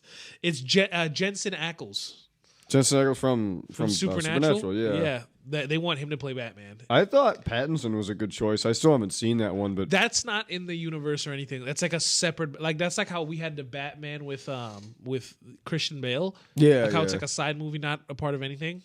like that- its own canon. That's what the Robert Pattinson one is. It's not a part of universe. Okay, It's- like one of the extended, because Ben Affleck's was like the extended universe DC. Ben Batman. Affleck was the one where Joker killed Tim Drake. Oh, really? Yeah, not Tim Drake. What's his name? Is it Dick Grayson or Jason Todd? There's Jason Todd. Oh, okay. That's the one where he kills Jason Todd. But we don't get to see Jason Todd because they ended that universe. But we see his costume with the Joker's like graffiti on the costume ripped up and stuff like that. Oh shit! And then Okay. that's why Batman kills in this universe a little bit. Sometimes he kills, sometimes he don't. But he's older now. He's in his 50s. You know what I'm saying? So it's like I get it. You know, I liked Ben Affleck as the Batman. It's just those movies sucked. I liked it too. I'm not gonna he's a hold good you. Batman, dude. I thought that Batman. It gave me Brave and the Bold vibes. You know? What Yo, I'm saying? okay. I loved Brave and the Bold. Yeah, it gave me that kind of vibes. I was like, okay. And you know what pushed it to Brave and the Bold for me? I didn't like the Flash movie that well, but I thought that that his Batman was fire, bro. There's a scene in the Flash movie where like the Flash puts a baby in a microwave. That's throws hilarious. it out of the fucking building, the burning building, then runs down and catches Catches it. it. If you ever see it in reverse, I've seen it. That's ridiculous. Absolutely ridiculous. Bro, why does that nigga run like that? He runs like he has cerebral palsy, bro. oh my god! Sorry, fuck it. And they, bro, that nigga, something wrong with that nigga, bro. Ezra Miller got canceled. I don't remember what he got canceled He got for. canceled because he like kidnapped a minor and like ran away to a different area. Then I don't know if they had intercourse with a minor. He groomed a little girl. That's fucking wild. But she bro. was of age when he groomed her too. So it's like this red gray area. You know what I'm Jesus saying? Christ. He broke into people's houses. He broke into somebody's houses and drank their liquor or something like that. There was a point in time when Jerry Seinfeld like had a 17-year-old girlfriend. Yeah, Nobody I know. talks about. I know that he was. shit. He was 38. Yeah. Oh yeah. And that's when the meme comes. 1738. I said, Is hey, that what's really up? where the Hello. Huh? Is that really where the meme comes from? No, the song came out unrelated to that. Oh, right? okay. And it was who was it? Was that MGMT? No, it was. I think it was a Chief Keef. No, Not MGMT. who's it? I said, hey, what's up? Hello. It's not Chief Keef, bro. It's Tell me it was Lil Yachty. no, bro. I know who it is, bro. It's 1738. Fetty Wap. Fetty Wap. Okay, Fetty Wap. okay. And then like when people found out that the girl was 17 and he was 38, they just put that song. Right? Oh my god. And then Superman's walking with Jerry Seinfeld. I don't know if you've seen that meme. Superman's walking with Jerry Seinfeld, right? It's like the animated Superman. And then Superman's like, yeah, Jerry, I don't think you should be talking to no 17-year-old. You know what I'm saying? Like, why would you even do that? And then Jerry stops Superman. He goes, 17? No, Superman goes, yeah, you shouldn't date a 17-year-old. You're 38 years old. That's crazy. And then Jerry stops Superman and he goes, 17, 38, 1738. And then it cuts to 1738. Holy shit, man. Yo. Oh, Yeah, fuck. that's hilarious. I gotta show. Hey, put that clip in there. Yeah, Put that clip in yeah. there. You'll put it in there, but I'll show it to you later, man. It's just Sweet. hilarious. Priceless. Yeah, that's crazy that Jerry Seinfeld did it at 17. But I guess it wasn't also. I'm not trying to promote it or anything like that or agree with it, but I will say it was a different time. You know what I'm saying? Like That was like the 90s though. Like that wasn't that long That's ago. what I'm saying. Like 17 was like a year away from 18. Like nobody cared at that time. Now it's more cared about. You know, They like, heard interviews. I've seen interviews with his friends, and they were pretty much all I'm like, not we saying didn't it's really not think creepy. about It's it. definitely creepy. It's creepy. But like it was more common back then for sure. Like we seen some shit like fucking the legal age for consent has now just went up to 16 in Japan. It was 13 before. It was 13 for like whatever. Yeah, exactly. crazy. So like I mean it's also a cultural thing, I guess, too. It You is, know what I'm saying? yeah. Like, and time. I definitely think that's just creepy, though. Like, I think that's you know. It's, at that point, it's cultural, but it is creepy. It's cultural, but it's creepy for sure. Like, other cultures have creepier stuff, too. Like, You know what we should lower over here? What? Drinking age. Yeah, bro. More car accidents. Like, we can. Fuck it. Yeah, bro. We can lower the the population by like, you know what I'm saying? And what is it called? It's what's the effect? The Haas effect. No, it's where like it's the evolution shit. Like where Darwinism. I guess so. Where it's Oh. like the stupid one dies all the time. You know. The fact that we can't think of this is not. Yeah, I know. It's good. hilarious. It's so fucking hilarious because it's right there. I know. We probably use it in a day-to-day conversation now, too. Literally. Oh my god. Oh fuck. It's killing me. Yeah, it's coming to me too. It's like right on the verge. It's like when it's natural selection. Natural selection. Nobody has ever been that excited to fucking Natural selection. remember natural selection. Jesus Christ. Our last two brain cells was like fighting niggas. Just like, natural selection. Yeah, man. Oh man. Natural selection, these niggas. Yeah, we gotta eliminate these niggas, get them drunk, driving, put them back on the road. You know what I'm saying? It's like the drinking age in Germany is like 16, and they don't really have accidents like that because when you introduce people to it younger, they fucking mature with it and they understand their limit. Yeah, in my country, it's like at 14 or 15, you can start drinking. Really? I think the legal age is 16, but everybody just drinks at a young age. Like, and you can drive too, because like, I mean, well, people die in car accidents in my country, but that's just because the country's smaller. The population is the same because like they keep it level because of how many people die all the time. You know what I'm saying? God. And it's like it's maintained that way for sure. And it's never been a serious problem. Like it's never drunk driving. It's just idiot driving. Oh, Like a yeah. dude will step on a fucking 120 in a place where there's no road. Oh my god. Yeah, and then the car will just flip 10 times and then it's over. Yeah, That's it. those idiots. But yeah, man, some weird times. Rest in peace, Jerry Seinfeld. You know what I'm saying? Yeah. Oh, Jerry Seinfeld did something wrong. Oh yes. So we were talking about what's his name? Ezra Miller. Ezra Miller, bro. Yeah. Ezra Miller, I think he's fine now. Like it was just, I think he went through like a mental break. That's what because before he was normal. Like before this whole situation happened, he was normal. Like he just snapped or something like that happened to him, and yeah, that's literally it. Like I truly do. I'm not justifying it in any way. Like what he did was wrong, 100%. I'm just saying what happened to is that for sure pushed it along was like he had like some mental breakdown. And he's gotten some help and stuff like that. I believe in, he's going to get his punishments as well as his help. So, that's a good thing, I've heard some other stuff too, but I'm not trying to dig into that nigga's life. Like he's not playing. Ezra Miller. He's not playing the Flash anymore. But I did think he played a really good Barry Allen. Oh, was he in anything besides Flash? Like, was he the Flash before the Flash movie?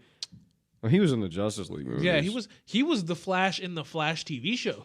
That's what it was. Okay. He pulled up into the Flash TV show as another Flash because in the Flash TV show, all the universes were getting wiped out. Oh shit.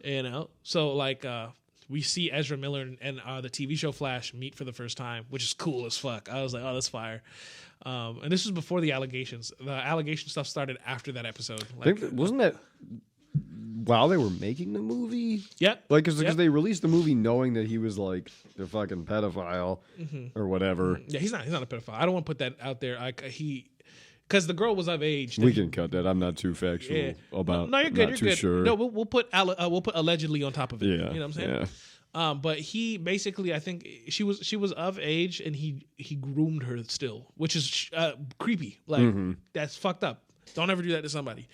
And use his power and stuff like that. And I guess he convinced this girl that she doesn't need her family anymore and stuff like that. But then like he also changed the gender of this. It's like a whole. Oh my god! I don't know what's going on or anything like that, like too specific. But I know that this individual now has like whoever the person is aside from Ezra has like an identity crisis now. But we don't know if it's for real or if it's because of the situation. So like there's this whole gray area of things that we don't even know yet. Like I have to definitely dig more into the article. Next time I'll have something pulled up. But I think this person's safe now and they're back with their parents. But they've put out multiple videos like, yo, I hate my parents. I don't want to be with my parents. Even to today, I think that person's still defending Ezra. So I don't know if it's like a choice, if it was a groom thing, if it was, and then like, before they said that the girl was, I think, involving her gender as well. Like she was straight before, and then while she was dating Ezra made this person change their identity and things like that. So we don't know what specifics. They're probably going to release more once the case is. I think the case is done, but like I guess maybe there is information out there too. I just haven't delved too deep after like the height of this whole thing. Right. You know? Me neither. And that makes me so upset too, because like I really do think he was a good Barry Allen, because he crushed that scene where he was talking to himself. I don't know if you've seen that in the Flash movie. I didn't see the Flash movie. Okay, so you care to watch it? No. Okay, there are some pretty cool scenes. I will say that, because you see a little old Batman action, we see a little Supergirl action. You know what I'm saying? If you do watch for just like eye candy, do that. Yeah, like just to fuck around, waste some time, watch some cool shit. The TV show though of the Flash has better running effects than the fucking movie. Oh my god! Yeah, you fucked that up in the movie. I enjoyed the effects. I enjoyed the Zod storyline too. There's a whole Zod storyline, which is fire. They brought back the original actor and stuff like that. Was it Russell Crowe? So he changed the timeline where he doesn't kill his mother, right? But because he does that, do you remember the DC universe where like Zod came and Superman, and so because he did that, right? Martha. He changed the fact that Clark came to Earth. It was Kara that came to Earth instead, right? Because he saved his mom. And in this universe, Batman was the original Batman, who is what's his name? Dude that plays Vulture in Spider-Man. Michael Keaton. Michael Keaton is amazing. Michael Keaton now is our Batman in the universe instead of Ben Affleck. Ben Affleck. Sorry, my brain just has one cell. Just actor names. Facts. And so that's what it did in the universe. And also Zod comes, but this time Superman isn't there to defeat Zod. It's Flash, Supergirl, and Batman. And this is the show? This is the movie. Oh, this that's the movie. Okay. This is the movie. The movie, that's basically it. So it's like Zod now, the storyline has changed from like Zod coming to look for Kal-El, and now it's like him looking for Kara. Right. Because they already, I think they have Kal-El, and they're juicing him for power or some shit like that. They have this DNA already ready to go and terraform Earth. So now we're in this world where, you know how the Flashpoint works. You've seen all of Flashpoint, right? No. You've never seen Flashpoint? No. What is it? You don't know what Flashpoint is? I don't think so. Is it animated Flash? This is the comic Flashpoint, and it's also been animated, which is fire too. So I've heard of Flashpoint. So Flashpoint is basically the same concept of what this movie's called Flashpoint as well, right? And it's where Barry Allen goes to the past to save his mother from getting killed and changes the entire timeline by doing so. But what he changes is absolutely ridiculous. So in the original Flashpoint, this is what they were supposed to do, but they went in a different route. If Barry changed the timeline, what happens is in the alley, Bruce gets shot and the mother gets shot and what's his name? Mr. Wayne stays alive. Mr. Wayne. I say Mr. Wayne. The dad stays alive and he becomes Batman, but his Batman kills. Okay, I've heard of this. I've just never read He's it. just like a bearded up, scruffy Batman that's just fucking tired of everything. I like that he became a bat too. Like He's- this family's just like fucking Batman. Oh yeah. He's like a Batman with guns and he fucks niggas up. You know what I'm saying? Like he's like I don't got time for this shit. You know what I'm saying? Like he's one of those Batman, but he still has like this Batman like aura about him. So when the Flash changes that timeline, he needs help because he loses his power, right? And because he loses his power, he changed the timeline so he doesn't have this power anymore. So he seeks out Bruce Wayne and turns out it's Thomas Wayne. Bruce's father. Thomas, right. And so Thomas was like, "You're capping," beats the fuck out of the Flash, right? Ties him up, tortures him, right?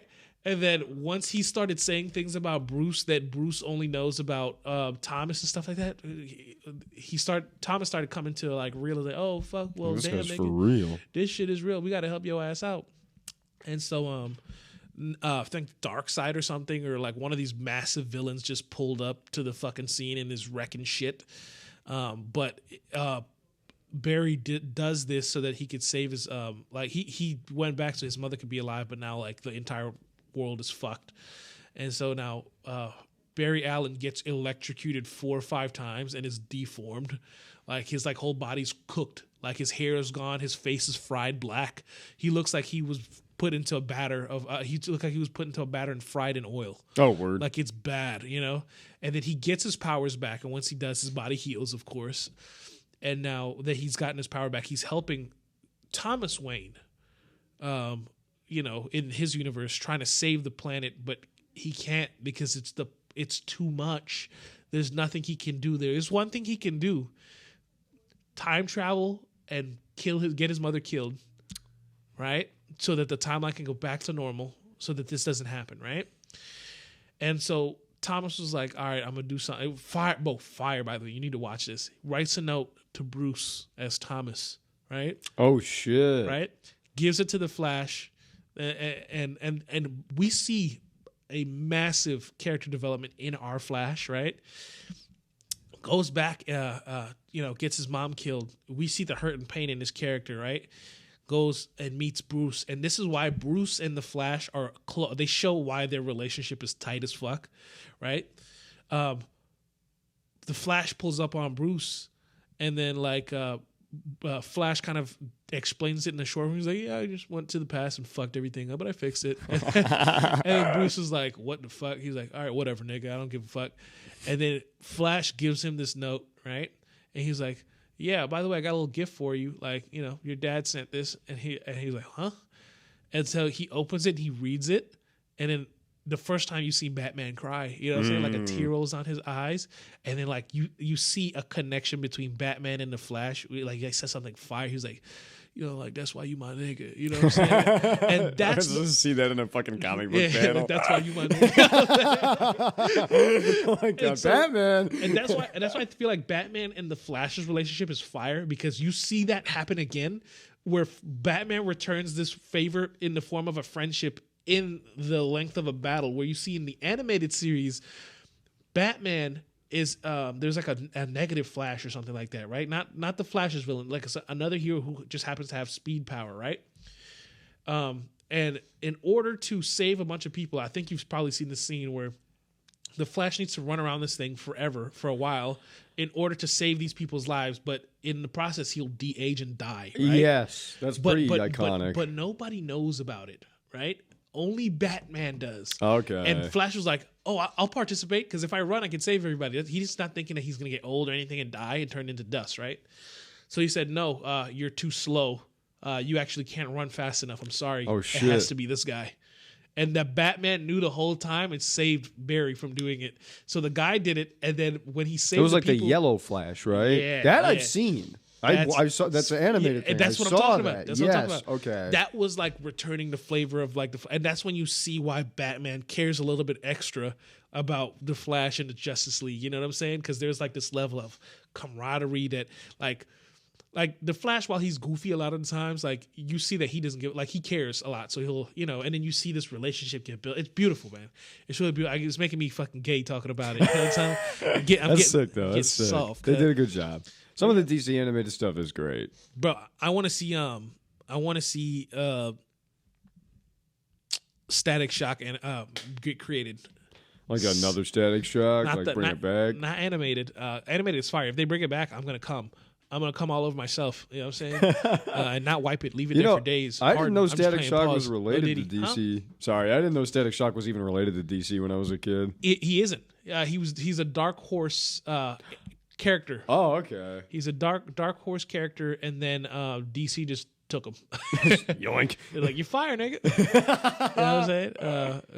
But DC also has like Black Lightning as well. Oh yeah, yeah. I think Black Lightning was also Dark Horse. I can't remember that one for sure, but I know for sure Static was Dark Horse. And yeah, for sure, when the animation came out, I think that's when DC got him. Okay. Because then we started seeing crossovers with Batman Beyond. My favorite Batman, by the way. I've heard it's amazing. I haven't seen any of it. Batman Beyond is one of my favorite Batmans of all time. Bruce is there, love Bruce, but like, I grew up more on Batman Beyond. Like, I grew up with Batman, yes, but mainly I seen Terry McGinnis all the time. Mm. And that's Bruce Wayne's son. But they don't know that. Like, in the show, it's just some random kid that later becomes Bruce Wayne's son. You'll find out later. What if Bruce Wayne's son was Static Shock? Static Shock is in the universe where Batman Beyond is, which is in the future, and Bruce Wayne is an old man. They work together and stuff like that. Oh, shit. Yeah, but he's an older person. But then the Static Shock we watched as a kid time travels to that timeline, and you see young Static meeting Bruce, meeting Terry McGinnis and the older Static and all this stuff, and Gear's fat now and stuff. Like Gear's Static's sidekick. Yeah, the green white nigga. Oh yeah. But that's such a DC's animated tops all of Marvel's animation. And that's a take I'd probably agree with it though, because DC alone has Mask of the Phantasm, among other things. But DC's probably got it. They've never made one bad animation, in my opinion. I can't think of any. Yeah. Well, okay, so there's this one called Catwoman Hunted, which is one of the worst movies I've ever seen, but it's fucking entertaining. I thought that was just Catwoman. That's a horrible movie. Have you ever seen Catwoman? Yeah, oh yeah. It was pretty horrible, but I love it because I was a child and I when I watched it and for nostalgia purposes, it's like watching a shit movie as a kid that you love. You know what I'm saying? Mm-hmm. Like one of those things, and that's what I feel about Catwoman. I really thought she was gonna get brought back for the Catwoman in what's it called? Ben Affleck's Batman. Oh, was Catwoman even in those? Because they're like the same age. I don't even know. So it'd be fire, huh? I don't even know if Catwoman was ever in any of those movies, though. She wasn't. She wasn't. She's only in the Robert Pattinson movie. Oh, okay. Mm-hmm. That's the only. She's in Robert Pattinson movie and she's in Christian Bale's movie. Oh shit! Okay. Yeah, she is Anne Hathaway in the last one. Right. Yes, I remember that. So we do see Catwoman a couple times. She's also in the OG one with you say homie's name again. Well, those ones were Val Kilmer. Val Kilmer. Was it? Yeah, the 1989 and the one after that with the Batman, penguin and shit. Because that's Batman Forever. That's Val Kilmer. I think it's either Val Kilmer or Michael Keaton. Val Kilmer's one of them. Yeah, one of those white guys that played fucking Batman. Who cares? But I'm trying to remember who played her. That wasn't Eartha Kitt. In the OG one? Yeah. I can't remember her either, but she was bad, bro. Eartha Kitt was like the original like 70s Catwoman. Oh yeah, because there's the Batman with Adam West from like the 60s. That's Eartha Kitt. Yeah, man. Great series. Oh my god. Let's talk about our friend Martin. Who? We're talking about time traveling things right now. You ever heard of our friend Martin? No. There's a PBS special for kids about Martin Luther King Jr.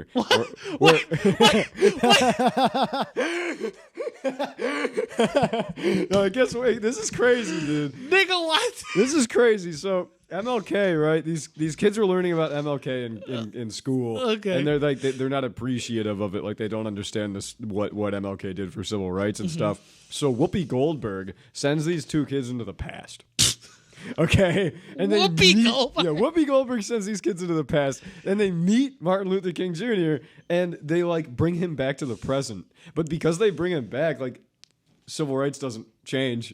So like they bring him back and everyone's fucking racist and shit. It's like really messed up. And they're like, shit, Martin.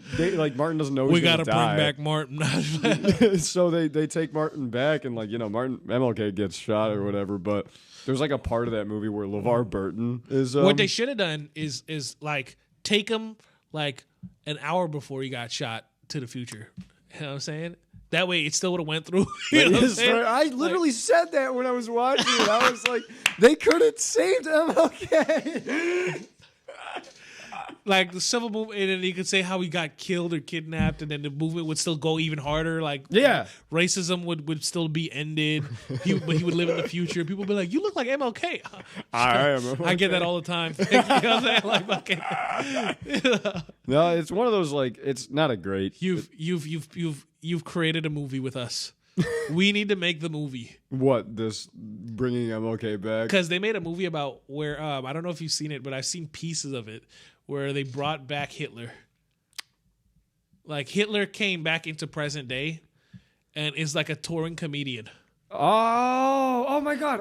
I think I either saw that or I know about it. I forget the name of that movie. He keeps going, bow to me, all this crazy stuff. Like he's playing Hitler, right? He's doing Hitler because he is Hitler from the past, but he's in present day. And he's like, what the fuck? And he's learning that this is the present and that people just view him as like a imitator. You know what I'm saying? Kind of like a Elvis, like if you would dress as Elvis in Las Vegas and all that stuff, right? So he's out there making his bank playing Hitler, and people are telling him like, oh, this was what happened in history. He's like, no, that's not what happened in history. And he told what really happened, and like you find out shit like it's crazy, bro. And we got to do that with Martin Luther, right? Okay, but make it a comedy. You know what I'm there saying? There we go. Make it a nice raunchy comedy. You know what I'm saying? Just get Eddie Murphy to play MLK. Yes, you know, that'd be hilarious. Just like he played Dolomite. But I want it to be the exact same scene from what is it called? Miss what? My Friend Martin. My Friend Martin. We got to do it just like My Friend Martin, but change the story.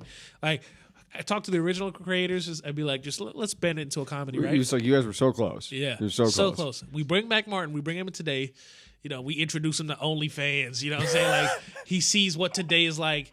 You know, like he introduced him to all the new gender stuff that's been going on from since then. Like, you know, all that stuff. See how he reacts to it. Put him in today's economy of paying rent, living by himself. Like, you know what I'm saying? Because we saved him, but now he has to live a life, you know? Right. Like, have him go seek out his daughter or grandsons or grandkids, all that stuff. Or, like, have him see what happened to history, you know, all that stuff. And like, just...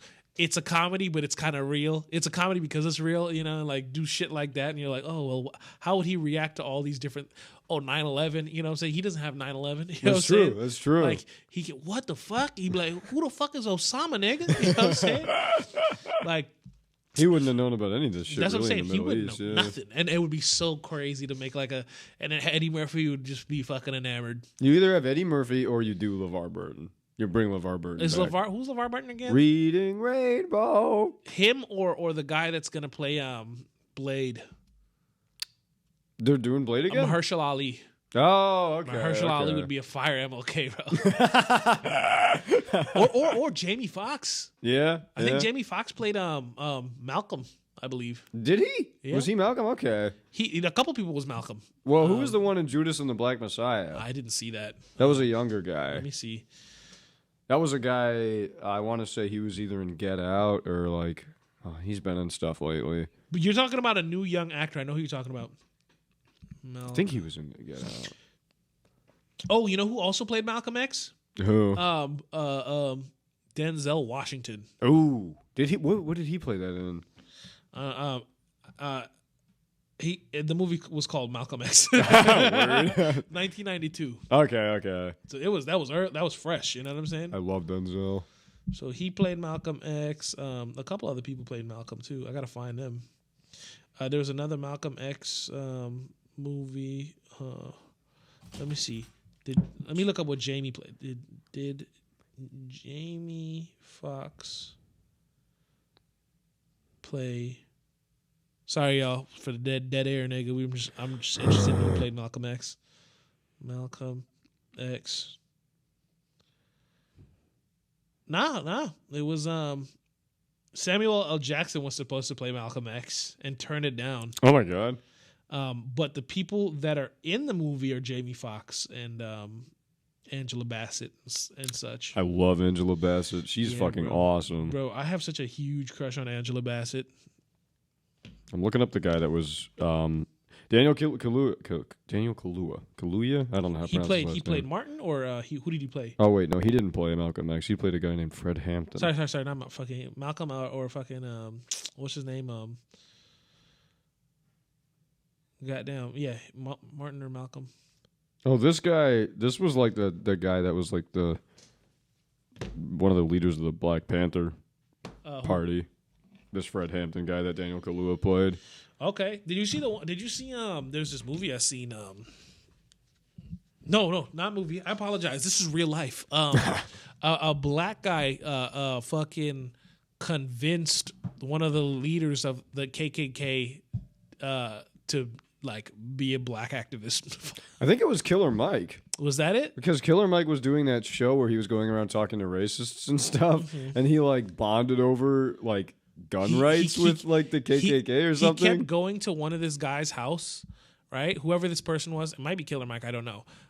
But this older blacker gentleman, right, went to this KKK person's house and every single day went over there for a whole year, I believe, and had dinner with them. And then he was like, "Bring this nigga over here." You know what I'm saying? Like, let's have dinner, nigga. And he would talk down to this black guy, but this black guy was just interested to know who this person was. He was like, "You're not ignorant by choice. You're ignorant by environment." You know what I'm saying? But he can't tell him that because that would be insulting to what he believes in. So the only way to approach it is to understand it, which is fire. And people should learn from that. The only way you can understand, like, way you can save somebody from ignorance is understanding them. Right. Show know? them what understanding looks like. Treat them with respect, you know, even though they probably won't with you, you know. And then eventually you'll gnaw away at this, like, systematic thing, and then, pow, there you go. It was either Killer Mike or Questlove. Now that I think about it, it might have been Questlove because it was like a whole show that guy was doing. I know for sure it's not Questlove. It's like an older gentleman. Okay. But the one you're talking about is probably something else too, because this has happened more than once. I've seen a thing where somebody did that. But the biggest story that I know is like he kept going to this KKK member's house every single day, and then they became friends. Like over the time of them, like, and then he convinced this guy to shut shit down for the KKK. Damn. To stop everything. His new belief is the guy who was in the KKK is one of the biggest black activist fighters. Now, you see what I'm saying? Like, that's fucking awesome. How crazy that turned just from having dinner with a black guy. Yep. And from calling him nigger to person to fucking man to person to dude to somebody to friend, right? And then from friend to family, it's brother, crazy. You know? He would leave his like kids in the black guy's care. Like it's on all it took was time and understanding, and time, understanding, and just conversation. That's it. And he wasn't attacking the racist's character or anything like that. He just spoke what he would. They wouldn't even bring it up in the first set of conversations they had. It wasn't everything like, "Why are you racist? Why do you hate black people?" It was nothing like that. It was like, "Man, how's your day going?" You know, it was just basic, just communication. It was like, man, like, it's so sucks that you had that day. Do you maybe think that maybe you could have done this to make it better? It's just basic shit, and basic shit can save niggas' lives, bro. That's all I'm saying. But I reference that to say that was the whole situation that I'd remember thinking that, like, yo, that was fucking crazy to me that happened. Like, I'm surprised they haven't made a movie out of this. Yeah, facts. Like, make a movie out of that, bro. I would totally watch it, because I've seen interviews, with him talking about it and things like that. Like, whoever this gentleman is, I gotta find. If we find the gentleman's name, put him in here. You know what I'm saying? Or like link the clip in the description so people can find it. But yeah, that's basically it. Like, that's all I can I can think of, like of good ideas that could be movies. I mean, good ideas that can be movies. Like, good, not ideas, good like things that have happened in real life that could be reiterated as film, or you know what I'm saying? Like, oh, I'm blowing into the microphone. That's you're good. I just blew the mic. No diddy. Make a movie about that. Yeah.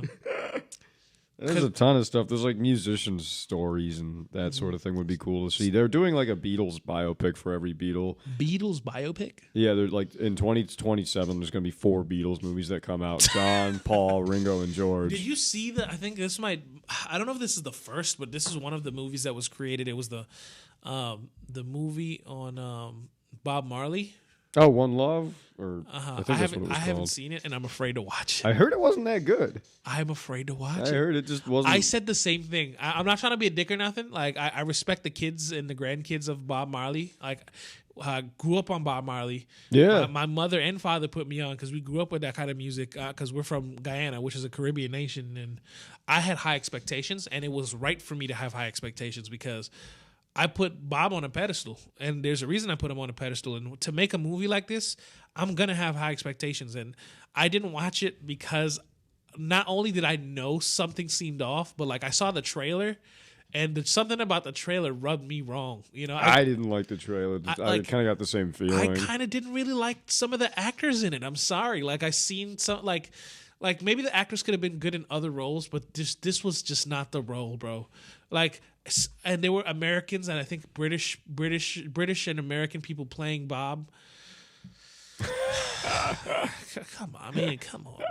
Like playing in the movie, like for this, But I also heard that the Sons, I think, like give it okay, but I don't know if it was a cash grab or if it was like core to the story. I'm gonna give it a shot for sure. I'm not gonna just rip it. I think it's still in theaters too. I'm not gonna watch it in theaters. I'm not paying money to watch this movie because I still think that they can make a Bob movie, have a good redemption with a great actors, and then really flesh this out and just do it based on. If you're not gonna do it based off of like a story outside that is just well written, you don't have to, because we don't need that. You could just do it based on actual events that had happened to Bob's Marley life, and you could do it like a biopic type of thing. Right. Like, and I'd be okay with that. A few people have done that for me that I've seen, like that have played live characters in America that they've done a couple good jobs on Hulu. That I enjoyed it. I definitely think that they could lean in that direction, but it's too soon. They can't make another one. Not for a long time. Yeah, right. Like, that's the shitty thing when shit like that comes out. It's like, well, if it was bad, we can't rectify it for another 20 years.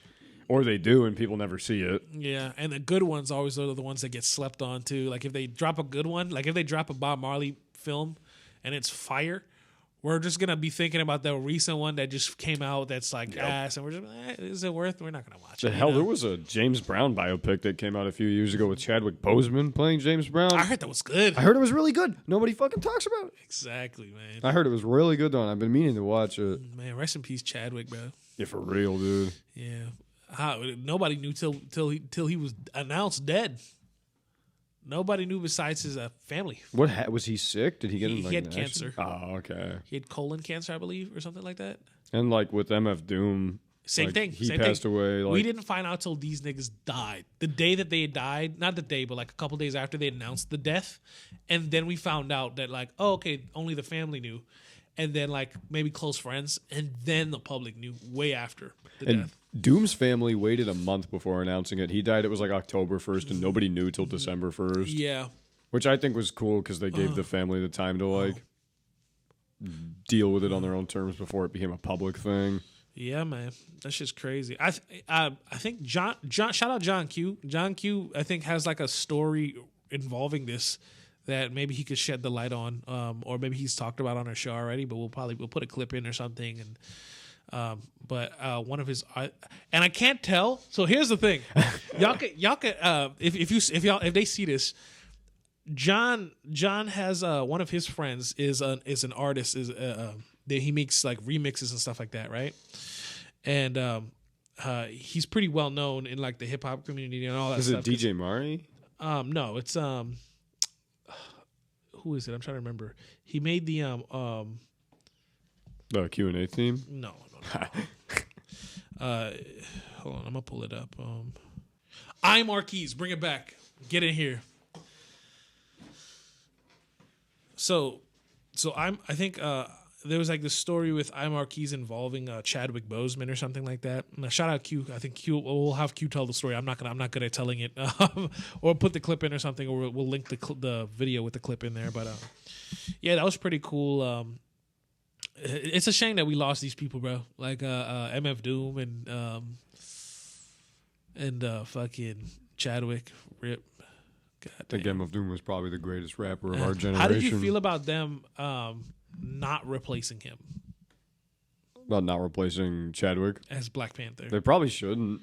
I agree. That's just There's a lot of people who felt like that he should have, and justifiably so, because the character still had more stories to like the character Black Panther itself had more stories to go.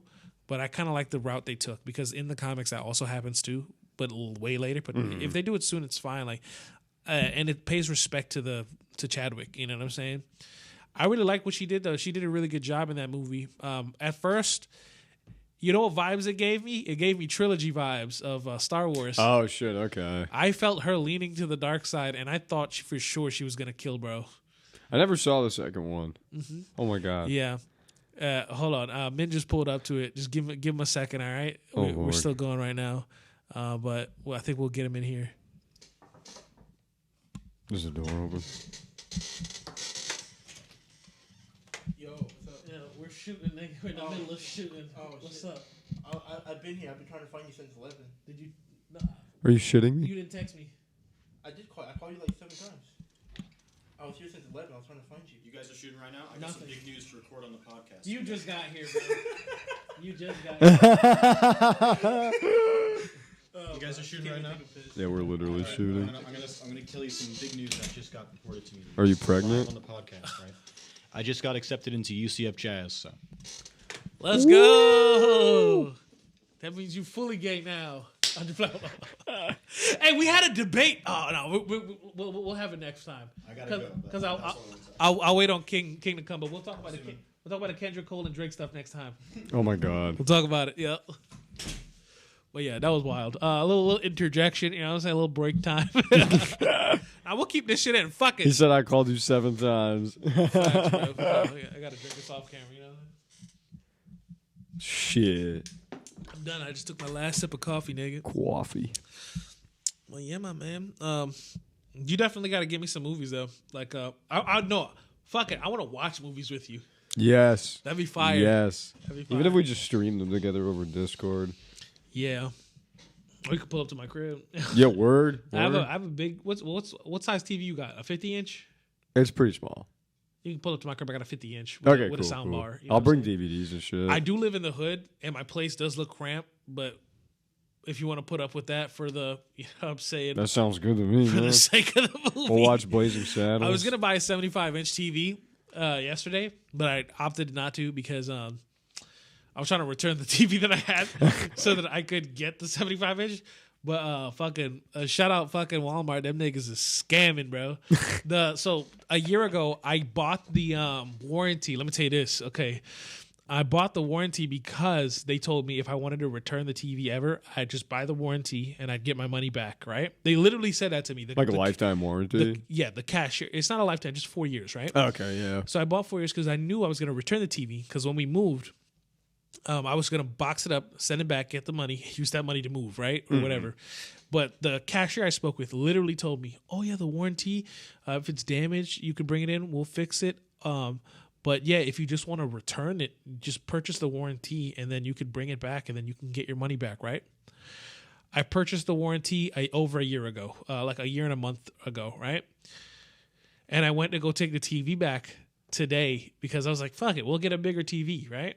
And I found this TV that was on sale. So I was like, before I even buy it, let's see if I can get this thing over here and then take care of that first, because I don't want to purchase the TV for sure if I know that I can't trade this one in, right? Right. So I had the entire thing written to by the cashier, like handwritten on a pamphlet, like with all state stuff, right? And the receipt. Took it to Walmart, and them niggas was like, can't help you, nigga. I was Man, like, yo, what the fuck? They're like, only thing we can do is just repair it for you, but we can't refund you. I was like, then why did your fucking cashier that sold it to me, look, his name is right here. I even showed them, like, the cashier's name was on the receipt. And then they had to call the store manager over. I was like, yeah, bring them niggas, because this nigga lied to me. You know what I'm saying? If that's the case, he was like, sorry, it's legal. The legal print says you can't really do it, so I can't do anything. Because on the receipt, this motherfucker really did scam me to buy a warranty from Walmart, and I can't do anything about it. I can't afford no fucking lawyer either. Fucking crazy. So I might as well just rock out with the TV I got. You know what I'm saying? I was pretty upset about that too. That literally happened yesterday before all the stuff I told you about afterwards. Damn, dude. I would have been pissed. Man. I was pissed. I was very angry. I spazzed on the lady on the phone, nigga. Because I was on the phone till like I think from 4 to like. No, from 6 to 9, right? Because I was supposed to watch the movie then. I remembered. Oh, okay, yeah. And I was like, fuck it, we'll get the TV, we'll put it in, I'll watch the movie, right? That's literally my thought process. Didn't happen. And then the rest of the stuff happened till like 3 in the morning. But yeah, man. I was pretty upset about it. Hey, fuck Walmart. Unless you decide to sponsor us, you know what I'm saying? but for the time being, fuck y'all niggas. Tighten up on them warranties, nigga. I'm letting the world know. Defamation, everything. You can come for me because I don't give no fucks, nigga. Y'all fucked me over and have proof and evidence. So suck my dick, Walmart. Sorry. Next time when you're in a deal with like a cashier like that, just record like voice memo. Get them on like. No, I'm gonna take what happened to me because like I'm that nigga, bro. Like I'm a bro. You know what I'm saying? The fact that happened to me, I let my guard down, and I'm a pretty guarded nigga. You know what I'm saying? So I'm gonna fuck them niggas up next time. I'm gonna scam them to buy a warranty for me. You know what I'm saying? Oh, you about to leave work? This is the leave work warranty, nigga. You know what I'm saying? Every time you leave work and you feel unsafe, you know what I'm saying? We could protect you. That sounds like a gang. I'm kind of down. Justin's our section division leader. You know what I'm saying? I'll deal with the paperwork. He takes care of these 2 Walmarts. we take care of these Walmarts. Yeah, man, he got you. But if you step out of line and cause the fight, unfortunately we got to jump in with the people beating you up and fight you as well. You know what I'm saying? This is the Walmart Mafia. Can we dress up like 20s Mafia guys? Fucking get like Nerf Tommy guns. Fucking Walmart Mafia ass niggas. You have any projects in the works? Well, I'm actually starting to work on some scripts for some YouTube videos. Scripts? Writing scripts for some video essays on YouTube. Mm-hmm. There's a game I recently played called Myst. It's a puzzle game from the 90s. Mm-hmm. PC or computer game. It was the highest selling game of all time for a period of time. Yeah. But it's a puzzle game, and I'm doing like a video essay about how puzzles exist in the world of Myst. So it's kind of like a game design kind of thing. And there's a couple other ones I want to do. I want to talk about diegetic music in movies and in TV shows.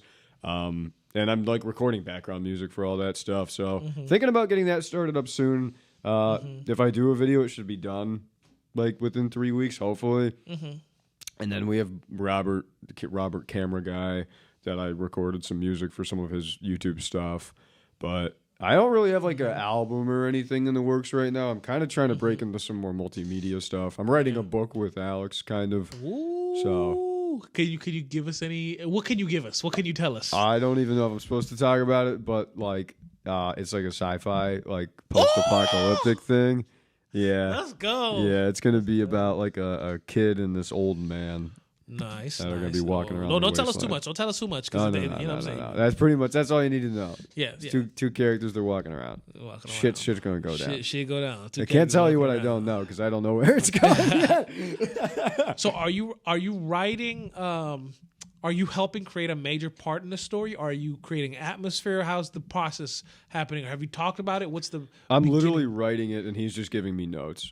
Oh, so Like, he's he's kind of like kind of like a publisher technically. Yeah, like an editor, publisher, kind of like a guide. Yeah, a guide, and then you'll send it through an actual publisher, and then they'll do like a little bit more editing type of thing. Or, Probably, yeah. What we're doing right now is storyboarding it, and then we're gonna go through and fill it out. I want to learn how to storyboard, and then write a script, not a book. Okay. Because I want to make. I have like 10 different movie ideas in my head that I feel like because I feel like I feel like I tell good stories, and I feel like if I could just get it down on paper and just kind of flesh it out, become a better writer for sure. And that could also help my writing in music too. You know what I'm Right. saying? That's why I'm doing all this stuff. Yeah. Like the video essay stuff in particular. I just think like learning to write like most that. definitely. I also want to learn. I want to direct a film as well. Too. That'd be like hard. That's in my like wheelhouse for sure. Writing a script and directing a film.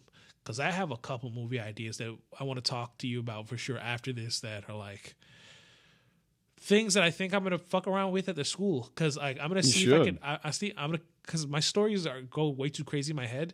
But if I put it down on paper and then bring it down to like what no budget can do in the school filming program, we could probably get something out of this. You know what I'm saying? Yeah. So I've thought about that too, and I definitely think you should take advantage of this. The filming stuff that's going on at the school that we go to. It's a tool, man, and I graduated, but I never used it when I was here, and I really regret that. You can still use it. You just graduated, right? I graduated last semester. Yeah. And are you in? I think you could probably talk to the film students or something like that, man. I want to score, so if they Kinda like need how- scores, Kind of like how I literally was not a student for like 2 years, and I just asked them if they needed an artist. And then also Julian brought me in too for his artist too. Right. And then after that, I just met a bunch of other people, and I just became their artist and did a bunch of songs with them too, like things like that. I think you could do that for the movie program. Talk to them about maybe script writing or scoring. I did scoring for a movie too that was in theaters. It was like 30 minutes or something like that. Damn. Okay. Yeah. Was that the one you showed me that was like all the weird synth stuff? Yeah. That was cool. Yeah. But I haven't done anything since, and I think I haven't done any real music in a minute. I don't know what's going on. I think it's just because I'm kind of disinterested right now. Not in making music, just like making serious music or music that I normally make. I kind of like making other music now. I'm kind of trying to explore different avenues because I feel like after this EP, like I don't want to stagnate and like just keep writing the same types of songs over and over. So I'm looking for like a new inspiration. I've been getting into writing music theory kind of music, like compositions. Okay, like classical stuff. I've been doing that lately. I wrote a classical piece, not a classical. It's a rondo form. I got to show it to you after this. Shit. Okay. Yeah, it has A B A C A, right? But each of the A's are slightly augmented, like they're slightly different. You know what I'm saying? And not augmented in music theory terms. Right. Like Just changed. yeah. Like they're all, and I keep it that way because if there was all the same hooks, you kind of get it's like a pop song in classical, in like music theory music, composition music. It's like nobody wants it. I mean, you could kill it. It's like changing like the rhythm. Like if there's like a bass, is a piano playing, right, and you're doing the lead with both hands, like you're playing the chords on the left and the lead on the right. But then, like in the second hook, when it comes back again, the pattern of the left hand, which is your bass note, is different, but the melody on the right hand stays the same. Okay. Yeah. And then, like the third iteration is like the pattern of the melody changes. Right? It's still the same notes in different rhythmic form, but the bass is slightly altered, but they're all still similar to each other, kind of thing. That's kind of like what we were talking about with your shit with the motif stuff. Yes. So I do have to. I do want to show. I'm gonna show it to you after. Yeah, that's it. I submitted it for a test, and I got to send it to Gerber, my professor, and then once I'm done with that, I have to create another one today. Actually. Oh shit. So once we're done and we chill out for a little bit, I'm gonna make another one today, and then take it in tomorrow, and then. It's easy to create pieces. I don't know what it is, but it's so easy for me to do that now. And I think maybe I should definitely give some thank to music theory. Music theory helps, man. I didn't want to learn it for a long time, but you need to know something to know how to break something. At least the beginning stuff to get you in there. You know? Yep. Because I feel like I went in there just knowing like this is what I want a sound to sound like. So I would create a fire song in the wrong key. Like it would be on top of the key, and then the rest of it would be under like the entire thing. The entire thing would be the entire thing would be in the key, and then like let's say it would be C, and I'd make a song completely in E. Oh, okay. While it's, you know what I'm saying? Things like that. And you can accidentally come up with some really fucking cool stuff doing that. Yeah, I've shifted the whole thing one time. Like I changed the key of everything in the thing, but that's DAW based. I wanted to know just how to write it without the DAW, you know. So now I can do that too, and now I can transpose stuff too. But it's kind of pointless to transpose now, since knowing kind of like every DAW you could just hit score and it transposes it for you. You can type it in. Like, yeah, I want this shit in A. Yeah. So Jesus, DAWs make everything easy, man. Yeah, I know. But at least I know how to write music without one if I needed to. You know? Then the little pencil tool. It's cute. MIDI's cute. Logic, shout out for those organ patches, though. Shout out Logic. And I think what helps me in the advantage of creating those types of music is just hearing the chords and things like that. Are you starting to recognize pitches like you hear a G, you know it's a G, sort of thing? I do need to get way better at sight singing, though. That's my lack for sure. I can't. I just refuse to learn that. Yeah, I shouldn't, but I do. I'm in the last part of all the classes. I'm in Theory 4 and Sight Singing 4 right now. Oh, jeez, dude. So we're wrapping it up with some big exams. Yeah. You know, some massive exams. I got to study hella for the sight singing exam. That one's crazy. It's a lot of modes, singing in modes. And then the final exam, we have to make a 3-minute piece based on everything that we've learned. And then we kind of go from there. Okay. But that's basically it. Let me get that real quick. That Music Theory 4 exam is going to be fucked up. Would you just want to have him randomly join? Yeah. All right, here, you could do this now. Yeah, there you go. Yes. Do we have it till 3:30? Yeah. Oh, sweet. Okay. Yeah. We're going on good time. We got to take out like 30 minutes anyways. We won't cut this out. No. Yeah. Welcome in. But yeah, okay. So besides the project that you're working on, what else you got going on? I don't know. I watch movies. I watch movies. I smoke weed. Like any musical things? Oh yeah, a couple. I'm doing like I started teaching lessons over at I won't name the place, but well, yeah, facts. Started teaching lessons. Piano How's that and guitar. It's been good. It's been good. I've had some really good students that are like really engaged with the material, and I had one that we were learning Jingle Bells. And I literally brought up the fact that I had like taught you Jingle Bells, and I was like, "I'm a pro at this. I've taught a couple people Jingle Bells in my day." I'll tell people this for a time in like the beginning times of me coming back to college for like the first time technically. My first semester, Justin taught me how to play piano because I was struggling with my piano teacher, and then they just pulled up every day and just kind of reviewed and practiced with me and played shit so I can practice on my own and days of exams or tests, he would just pull up and we'd get it in. And we'd be there for like 5 hours sometimes practicing and shit. Yeah, we would just get it on videos too, because sometimes the teacher would be like, "You don't have to do the exam, just show me that you're playing it." And so we just drill it until we nailed it and catch a good video. And the great thing about that was there was never any cheating. Yes, you learned the fucking material. And tell you right now, I'm so grateful that you did it, but all of it is gone. I feel that. Yeah. It was a fun time though, man. I mean, it was a blast, and I loved that. That's the thing. Like, I like teaching. It's that's why I like doing this over at this place. We kind of had a fun version of that this Sunday. That was fun. Very fun, man. I really liked that. I had a good day Sunday. Shout out Sunday. Sunday was great because we came in off that session. We had a great session upstairs, and we banged out like basically a full song, save like the vocal stuff. The only thing I have left to do is like vocal harmonies, but that's cake. That's gonna take like. If you get me in the booth, less than an hour. Yeah. Because I just got to record like 2 of each of the harmonies so they can have takes to pick from, and I only have 3. It's a 3-part harmony, so that's not that bad. Then it's not bad at all. On the synth line was a lot of fun to record for that song. Oh yeah. Bro, I love that. There's a song that we were recording in the studio, and when I was recording. In the beginning, they had my headphones connected to the synth, so I heard what you were playing, and I was like... Did you hear that thing I did at the end? Like the rising melody I did? I can't remember, but I know that when you were playing, I was fucking with it heavy. I told Julian, I was like, yo, when the song's done, let me just get the synth and I can maybe change the key of it or something and put it in an actual song so they don't know it's from the fucking from Crest. Because I was like, that's fire. I fucking love what you did, bro. We need to bust out the Prophet more, dude. It's one of the greatest synthesizers that's ever been built. Yeah, did we? So Min's here. Min just made it, by the way, everybody. Speaking of the Prophet, yeah. Min is the Prophet. Show your face, nigga. Show your face. Where's the camera at? Oh, it's over here. Where your mom at? It's over there. Oh, what's up, man? What's going on?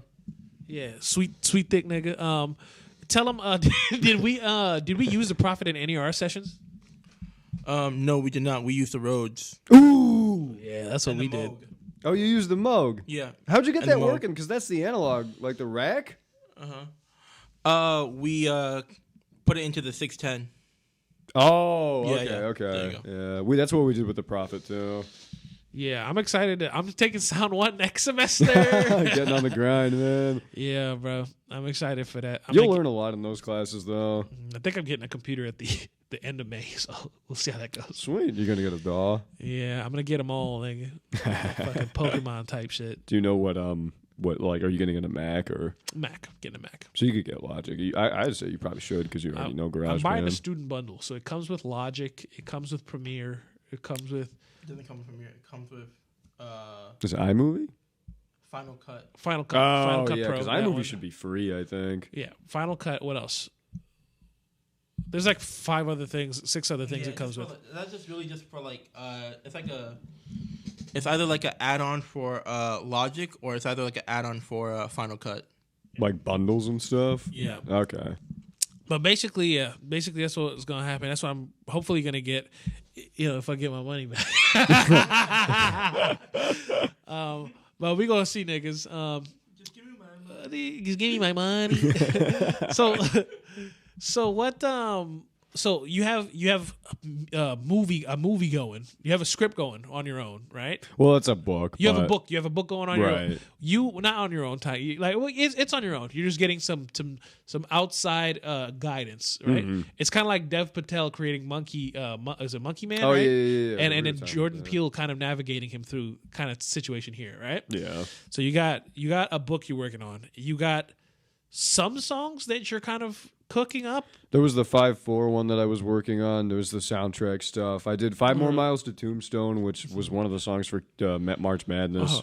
Gonna release that as a single, hopefully within like a month. Oh yeah, and shout out the boy.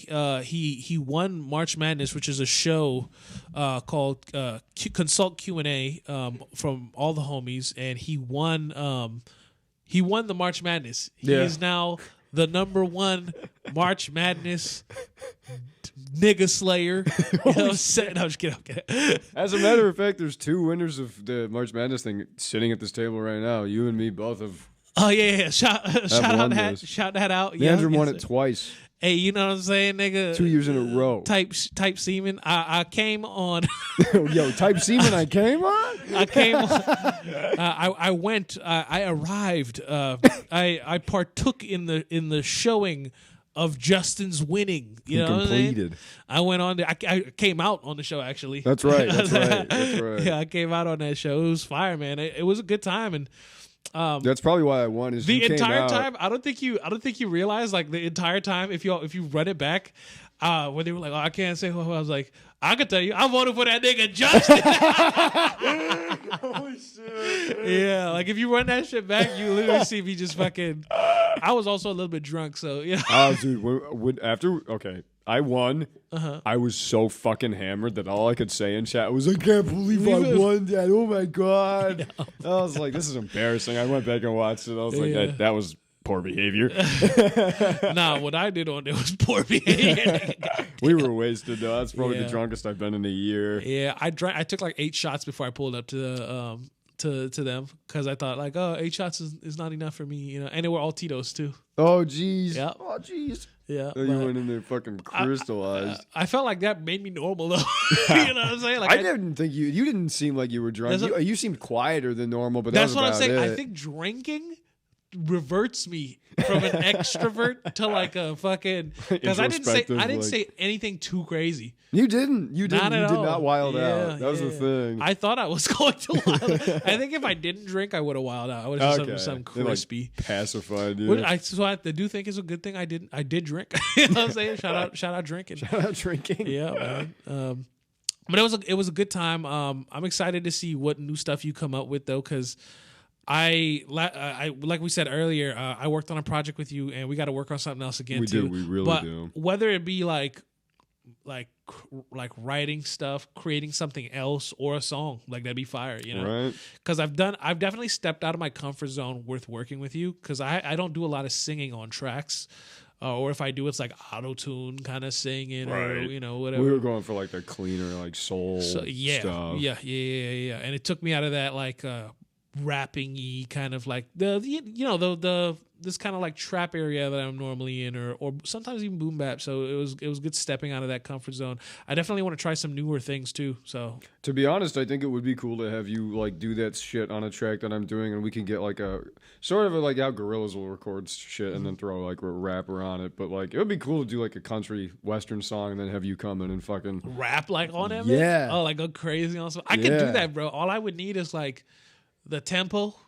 You know what I'm saying? Like, unless it's like something crazy. Like, if it's something crazy like a 5/8, I can't help you there. No. Or you know what? Nah, fuck it. If it's we'll pull it off a 5/8 rap. See what that's about. 1, 2, 3, 4, 5. 1, 2, 3, 4. 1, 2, 3, 4. Like, you could fucking like that would be cool. We could pull like a sick blues lick or something. If Andre 3000 can do it, I can do it. Yeah, you know what I'm saying? I don't give a Right. fuck, nigga. I'm a step up to the plate. We'll write something fire. You know, flow will be immaculate. You know what I'm saying? Have you ever seen the Key and Peele Andre 3000 bit? Yeah. What the fuck are you wearing? that was Outcast. They were both talking about, hey, you know what I'm saying? Like, what the fuck you been, man, you know what I'm saying? Fucking, I'm making a song about an elephant or some fucking crazy, whatever the fuck it was. That was hilarious, but, you know, shout out Key and Peele. I want to do stuff like that too. Yeah. I want to write scripts because I feel like that could help us too. In order to write scripts, we could start writing like, what do you call it? Little sketches. Right. And sketches can just move us to bigger things, I feel like, in terms of writing and flexing our stuff. So I definitely feel like that's something I definitely want to lean into for the summer. Writing some sketches, getting them off the ground. It'll help us kind of get more better to it.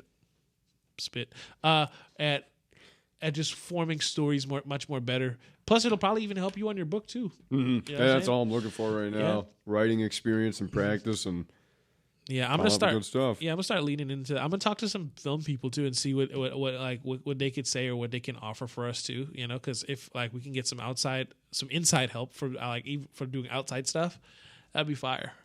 Be very fire.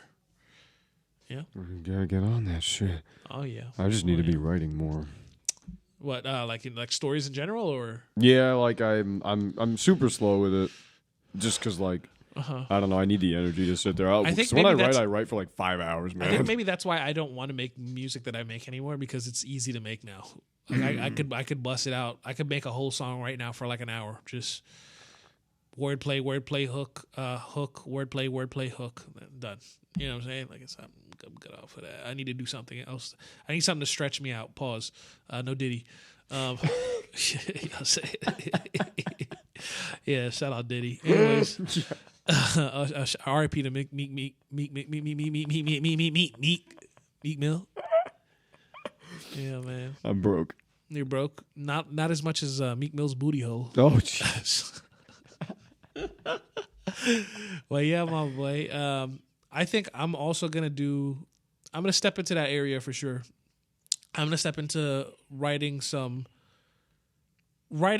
out of pocket stuff, like I told you, some composition pieces and things like that. That'd be sick. I've seen you. Have you been making more soundtracks for film? Because I've seen you discussing with some other individuals on the little chat that we have going on that I think you're gonna write more You're gonna write more. You're gonna be involved in more of the making of whatever they have going on. You're talking about the Dark Aether guys? Yeah. I want to, but the thing is they'll set something up with me, and I love these guys, but they'll set something up with me, and I kind of just never hear from them again. Okay, so it has to be like a follow through type of thing. Yeah. Okay, bet.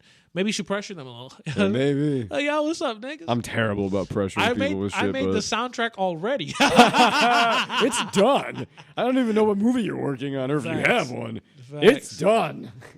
You ever considered acting yourself? Because I feel like you do really good voiceovers, you know? I would love to do voiceovers. I was like, or reading audiobooks. Voiceovers the gateway into acting. I think that would be cool. Or like voice acting or whatever. Yeah. Would it be uncomfortable for you to be in front of the camera, you think? Yeah. Because, I don't know, actors, like, everybody's like, oh, yeah, I could totally be an actor. But when you really watch a good performance... Well, what if you were given direct directions? Maybe. I think anybody could. Maybe. I don't know. I think you could pull it off. I really have a feeling that you could pull it off. With a camera pointed at you, the anxiety comes from having the camera pointed at you, and then you have to come up with some shit. I feel like that's where the anxiety comes from. Yeah. If you have something written with direction, and you know where you have to go, every step you take, every movement you make, every breath you take. I'll be R.I.P. Diddy. watching. He got stung. Yeah, man. Shout out Diddy. But every little direction you get, I feel like your brain is going to be too focused on. Oh, I have to say these lines that I have to have memorized when I move my hand here, because you're too busy thinking about what you have to do coordination that you is don't what I'm even saying. care about the camera to get nervous. I feel like Yeah. I've never been in that environment, so it would be cool to try it. In this situation, I feel like if I left you to say a bunch of stuff, like if I'm gonna go to the bathroom for 30 minutes, talk to them. You know what I'm saying? I feel like you would definitely be nervous. I'd probably just pull up a Wikipedia page and do like a voiceover reading.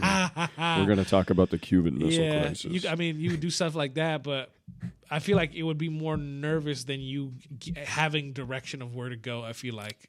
You think so? Yeah. And I feel like that's also why you're so skillful at voice acting, because you know what you're going to say. Do you rewrite what you say, or you freestyle it? Mix of both? Well, like with what? Like when you do, I've heard some songs from you from the show where you've just done some talking and some voiceover. All written. All written? I write everything, yeah. Anything off the cuff, freestyle? Let me think about that. I mean, that's kind of like how I start with lyrics. I'll just be like, no, and then be like, keep that. And keep take that away. Fortnite, and then I think you should make a song. I recommend you make a song, and it'll push you for sure. Make a song where like you're freestyling the entire thing front to back. Okay. You know, like I feel like it would just sound like an average Crow song, though. It would just be like, I was walking down the highway. It was night. Yeah, fucking. I killed somebody earlier today. I saw Meek Mill walking near P. Diddy. You know what I'm saying? You start saying shit like that, yeah. But no, I think you could pull it off, and it'll also help you. I feel like it'll help you for sure. Like just freestyling a bunch of shit. I should give it a shot. Yeah, it's a different approach, and I've been looking for a different approach. That's what I've done with all the joke songs I've submitted to Q&A. I freestyled the whole thing, and then I went back and added harmony. That's it. That's insane. Did you do that with the religion one you submitted? Yep. That's fucked up because it's all off the cuff. Yeah, I swear to God, it's like you scripted it out. It's fucking because it's actually so well paced. You work through different religions. There's like a rise and a fall, and your character comes to like a resolution at the end of it. Like it works. It's a story. Yeah, it pisses me off that you just came up with that off the cuff, man. Fuck. Well, I feel like it's just like you make up a bunch of bullshit and until like you have nothing else left to say. And the reason I came up with that stuff was because the song was a instrumental by Kirk Franklin, who always talks about Jesus Christ and God all the time, right? And I was like, let's talk about all religion. You know what I'm saying? And so that gives me the idea. Like some of the songs that I've made were just simply because like if I found a YouTube beat and the song label, the name of the YouTube beat, I'll follow the name of what the label is and then create a song based off that. Oh, okay. So the song that I have, which is Fantasy False, which I've shown you before, that I've made and submitted to the consult, which is a serious song, to Consult Q&A, they love that song. The name Fantasy False is the name of the type beat on YouTube. Oh my God. So I just based the song off of that. Fantasy False that's type the hook. beat. That's literally the hook. So if I ever put it out with the same beat, the producer is going to realize this is the name I gave the actual beat. You know what I'm saying? And things like that. So that's pretty sick. yeah. So I feel like off the rip, riff is been good for me, but now I need to hone in on the writing aspect. So we're definitely on the opposite spectrum. I feel like you're a really good writer, and I'm a decent writer. Not nothing too crazy, but I'm good off the cuff, very fast, just coming up with a bunch of bullshit. Right. And then I need to hone in those little characteristics. Those little I need to make those things a little bit better because I'm just not that good at storyboarding. I'll tell Min a story. I'll tell him in a whole story, and he'll be into it. But I'm like, could I write this though? You know what I'm saying? That's the problem I've been having with like the stuff I've been writing is I have a vision in my head, and then I'll sit there and you'll get 10 pages in, and you'll be like, "This isn't what I wanted it to be," and now it's too late. So fuck.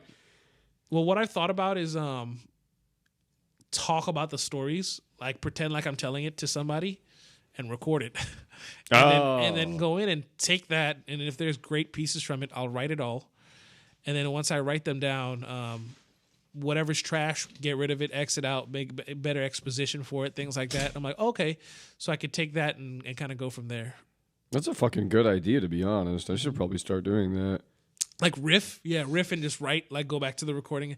Yeah, I do that as of recently, like the past like 3 weeks type of thing. Like it's not anything super new, but it's super helpful. Yeah, I'm gonna try that.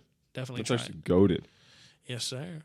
But I had a really good ass time with you, my way. Yeah, me too, man. It was very fun, and we'll do this again very soon. We'll probably even have a much more body full show. Hopefully those two seats will be filled up and men will come on time. But shout out my dog though. Thank you so much for pulling up my boy the Crow. Go ahead, tell them where they can follow you or anything like that you got going on. Any upcoming songs, shows, events, things like that. Anything at all. You can find me on Instagram at Official Crow's Nest, where I upload videos of me playing on my porch, and sometimes I'm a radio host. Whoops. And then on Spotify, Apple Music, I'm the Crow. Hopefully releasing a new single in April or May. Trying to get the schedule figured out. It's called 5 More Miles to Tombstone, and it's about a guy... It's about a guy who's probably like dying and crossing over to the other side or something like that. I don't know. There's like one verse and then a guitar solo. I kind of just make this shit up as I go along. But you go check out my EP. It's called Time on Fire. It just came out like a week or 2 or 3 ago. Not that long ago. Not that long. I think I'm on a song. Yeah, Nandrum's on a song. He's on the second song on the album, Time and Time Again. Pull up, listen to the whole thing. Pull up, listen to the whole thing. And then, I don't know what the name of my YouTube channel is going to be, but if I'm back next week and I've got it set up, you'll hear about that. It's coming soon. It's going to coming come soon. Actually, when it does, we're going to put the information in the description because this episode's not going to come out till after your YouTube channel probably goes up. So okay, cool. But yeah, it's been a really good episode. My name is Piccolo. That is the Crow. King is not here, and this is the Piccolo King podcast. Y'all have a wonderful day. Thank you. Bye-bye. Woo! Suck a nigga. Is it recording? Yeah, it's recording. It's been recording. This is King Piccolo podcast. Welcome to King Piccolo podcast. I'm neither. King is dead. King has died. The king is dead. A tragic car accident. He left the building. Mm-hmm. He's gay now. Yes, we don't support. we Nah, bro, this nigga 100% straight. 100%. Nah, I'm playing with you. Yeah, man. No, he's black, so we had to kick him out. Yeah, we're just racist. Nah, I'm just playing. That nigga moving right now. You know. Today we got the gay, the straight, and the undercover. The gay. Yeah, you'll never know which one's which. Which one's undercover? Which one's straight? Which one's gay? Yeah. Let y'all niggas know right now, I'm gay. So that just leaves these two niggas. Yeah. What do you want to be? I'll be the last one. Well, undercover? Undercover. You're undercover? Sure. So I'm gay and then you're straight? Yeah, 100%. There was confidence behind that. Maybe we're all gay. He said, "I think so." Maybe we're all think so. undercover. He said, "I don't know, man. I had a dream the other night." You know? yeah. I guess I'm straight. Nah, we're all undercover. Oh man. Yeah, we're all undercover. It depends. Oh man. Yeah. You guys heard any good jokes lately? Yeah. Yeah. Okay, give me a joke No. that you heard recently. No. Justin. Here, let me think about that for a second. I was watching a Richard Pryor stand-up special the other day where he was talking about like beating his dog. It's hilarious. I beat my dog every day. You know what I'm saying? Oh man. Beat Yeah, it was the great. shit out of my great, dog. yeah. You know what Oh I'm saying? man. Same. Yeah. You beat your dog? 100%. 100%. Yeah. You know, I was watching Who Killed Captain Alex last night, and apparently in Uganda, when you say you want to have sex, they was saying, "I want to beat the rat." I want to beat the rat. Oh, it's That's what he said. That's like the American beat the chicken or choke the chicken. Something, you know. He said, "I'm going to beat the rat." I was like, that's an interesting turn of phrase there. I wonder how that came Americans to be. come out with two. I think it was choke the chicken and spank the monkey. Spank the monkey. Yeah, I think Peter Gabriel has a song I about haven't that. heard the spank the monkey one. That's I've because heard you're from Asia. Okay. I think so. If anything, Asia came up with it and brought it over. You know what I'm saying? The spanking the monkey type shit. Man. So you think it's black people? No comment. You can't. You got to speak on it, bro. Speak on it. You got to speak on it, man. You got to speak on it. Nigga. Oh man. Yeah, man. I found out though that everybody in Uganda knows kung fu. Damn, Found that out. Everybody, yeah. a bunch of kung fu niggas. Super fighter. How do you think they know kung fu? No clue. I don't know, but I know that they use it for self-defense and fitness. It's Stop the it's cap. not for revenge. Stop the cap. It's not You for telling me vengeance. there's a bunch of fucking. I went over there to like kung fu type niggas. Oh, yeah, Google Translate. Yeah, hold What on. sound do you think they make when they do like a kick? When they make a kick, when they do like a kick, you know, what sound do you think they make? They go, yeah. No, I don't think That's Asian, That's Asian. son. That's Asian. What do you think Ugandan motherfuckers do when they do a kick? they be like I don't know. type shit, type shit. Oh man. Top 10 races. top 10 races. We've actually done that before. We actually did an episode where I was Chinese, he was black, and King was Mexican. Did he get Yeah, like yeah. the N-word pass? Yeah, Really? Yeah. but he didn't want to say it. Though. No, I Oh, said yeah. I said ninja. Yeah, he said ninja a lot. Yeah. Yeah, naysayer. I as a Chinese said nigga though. Oh, okay. You know what I'm saying? This is crazy. You know what I'm You saying? guys didn't change all that much. But we did the accents, you know what I'm saying? Oh. You know, we did the accents. Can I and hear shit. them? Specifically men. Hey yo. That's a black man, right? Yeah. And then can you do Mexican real quick since King's not here? Try Mexican. All right, I'll do Chinese, right? What should I say? Give me something. You know, Oh man. fucking. Cause I'm a Chinese store clerk, right? Okay. Yeah. Like reassure them what their order is. Okay, so your order is 250 455 for the plantain chips, and then shit like that type shit. You know, I could do some like Mexican like slurs or not slurs. Excuse me, some swearing. I learned, you like, could say, some bro. slang, some Hey slang. man, I fucking I worked at a clean place. the wet bag. Hey man, The wet bag. You know what no I'm saying? mames. Pinche pendejo. They call me a wet bag, but you know what I'm saying? I don't. Bro, I don't understand how he gets to like character like so quick. Like I can't turn He's that just on. that racist. man. Racism, dog. Just racist. Racism, dog. You know what I'm saying? I'm racist. Double racism. You don't know what it's like to be me. It's very, it's very conflicting. I don't even know who you're making fun of anymore. Yeah, type shit. Oh my god. I'm making fun of the Indians. Oh, Yeah. okay. Yeah. Welcome to welcome. How did you have to say the full word and y'all already start giggling? Nigga? Can you do like your best like white businessman, like suit and tie, or stockbroker? Okay. I do that every day. Hi, welcome to the open lab. Please sign in right over here, please. Thank you very much. All right. Make sure you write down the particular number that the computer you're going to be working at. I need that for work. Thank you. Type shit. You know Type shit. Type shit. We got a cross fusion like nigga shit with white shit, Chinese shit, Mexican shit, Indian shit. You know, how do we do that? Well, you make America. Let's make a sentence where each word is one accent. Oh, You know what I'm like saying? that game. Oh Jesus. So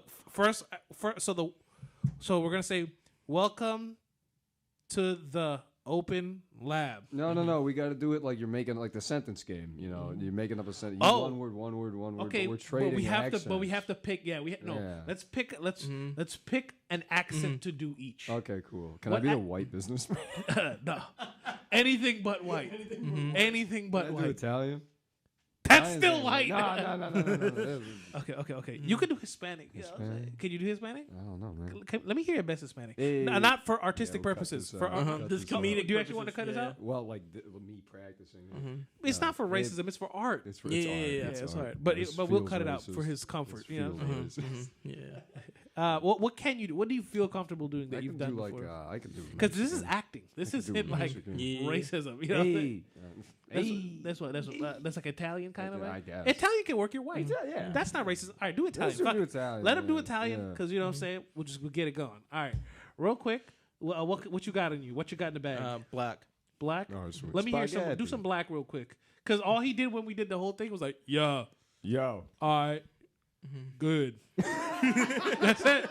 That's all he did, bro. You know what I'm saying? All right, let me hear it. Give me some sentences, bro. Hey, I got next. That's. We'll take it. Talk about how you grew up Yeah, in the talk hood or about some yeah, shit. no, yeah, man. I'm from motherfucking, you know, I mean, like shot time up from motherfucking back when out for like jet type shit. You know what I'm saying? I can't Did do you all get that. any of that? Yeah, no, man. That's a little bit advanced for me. All right, my bad. All right. I'm like a black man that grew up in the suburbs. Then you would sound white. No, but he goes to basketball pickup games every Sunday. Oh, he's like one of those blacks that he's like a white suburban black that hangs around regular blacks and tries to sound like he's like I'll tell you who he he's, was. he's like, hey, y'all got a raw fire, eh? Hey, y'all mind keeping the volume? Hey, yo, dog, down? let me tell you about this. Let me tell you about this 401k, dog. This shit goes crazy, dog. Yeah, man. You know, fucking raw fire rate be opening different different brackets. You could do mutual funds, right? man. You know what I'm saying? Like be talking like that, like Yeah. Yeah, all right. You be like- What are you doing? What are you doing? I'm gonna do. Damn, we could pick any race: Chinese, Mexican, Let me roll a d20. Indian. Yeah, you All want to do right, that? so we'll All right. do this 1 through 5. But I have to practice if I don't know it for sure. Like get a Okay, little okay. second, you know. 1 through 5, pick one. 1 through 5, a number. Yeah. Well, pick an accent. If it's 1 through 5, 6 through 10, 11 through 15. Oh, an accent for each for number. each set of 5. Okay, first accent would be Chinese. All right, so Mandarin. All right. And next Mexican. I'm just playing Spanish. Spanish. Just now, I'm gonna just Chinese, say Spanish. city. Fuck the name of the language. Yeah, I'm just playing. We could do any island. You know, we could do like Creole Island. you know? Crayola Island? Creole Island. You know, Crayola? Creole Island. Creole? Creole. Oh, okay. Yeah, type shit. I'm so racist, I didn't even know what you were talking about. Oh man. My phone will load. I can't get this D20. Nah, you good. You good. Let me. It's probably the school Wi-Fi shit. Let me connect to the school Wi-Fi. All right, so that's 2 of them. Or 3 of them. I 3 of guess. them, What so- does Creole sound like? It's like a Jamaican type shit. Oh, Fat okay, body okay, girl, them okay. suck pan me cocky, bust right punch your face. You know. He had that one ready to Yeah, go. right in the chamber. You know, there's some accents that I'm not good at. That's very difficult. Maybe Pick one of those for the last one. what? Oh, one of the difficult accents. I'm gonna do it on my computer. So actually, An Australian accent is really difficult for me to do. Okay. So we could put that in there. Oh, how would you do it? Let me see if I can pull it off in Australian accents. Oi, mate. Oh, mate. You came right down from under. Type semen. No, I can't do it. It's hard. It's difficult, bro. I don't think I can even do What a I've tried to British do accent. is everything that I could have done, but it's very difficult for me to do what I could do. But sometimes I tried to. Yeah, see, we're leading That's into pretty it. good. Yeah. That's pretty good. I'm gonna roll a die. All right. So let's do it. Okay. I rolled a couple times. I'm gonna randomize the shit out of this. Randomize the die so that we can select what number we would be if we could be any race possible. You're doing Chinese. Chinese. We got number. You rolled a 1. One Chinese. Oh damn. Yeah. Oh, do you want to do shit. Australian? I mean, you can do whatever you want. No, we do Chinese. We do Chinese. All Fuck, right, fuck around. No offense. I'm just playing. He's not Chinese. I'm not even Chinese. That nigga Mexican. Hey, I actually beat the Mexican allegation. We went to that. Yeah. Flea market. All right, start the well, sentence. sweet. Let's start Nobody with you. talks Spanish. Yeah, bro. They They're like- they talk Spanish to me, bro. Yeah, and not me. So I've been joking around how this nigga look like a Mexican, Down syndrome Mexican, right? Because he's like Asian, so he looks like Down syndrome because of the Asian, you know what I'm saying? Looks how the, you know what I'm saying? Like everybody go, oh, the baby might be Chinese or Down syndrome, you know what I'm saying? But like he has like a little tan to him, right? Because he's from Burma, and so he could pass for Mexican, right? A Down syndrome Mexican, right? And we would think that people would go up, speak Spanish to him a little bit, you know what I'm saying? Hola, mijo, da lo que sé porque tú sabes mucho aquí. Is everything okay? You want some? You want 3 leches? I give you 3 leches. You know what I'm saying? Shit like that. But nah, them niggas came up to me. Them motherfuckers came up to me. We were both sitting together, and Shawty went, da lo que sé porque tú sabes mucho aquí. Y se decolora y se siendo. I was like, God damn, nigga, what the fuck? I went, See, nigga. I was like, man. Banana C. Banana C. Banana C. Banana C. Da lo que sé porque te sabes mucho aquí. Banana C. Yeah, man. Anyways, what was he at? All right, so I'm Chinese. Yeah, You're man, you start black? I'm black. Yeah, he's suburban black. Suburban black. I'm not black. You're I'm Italian. OJ. You're OJ. Oh, he's not black. Shout out OJ. That nigga. I'll do Italian. Yeah. No, you should be Spaghetti. OJ. I'm just playing. I didn't do it.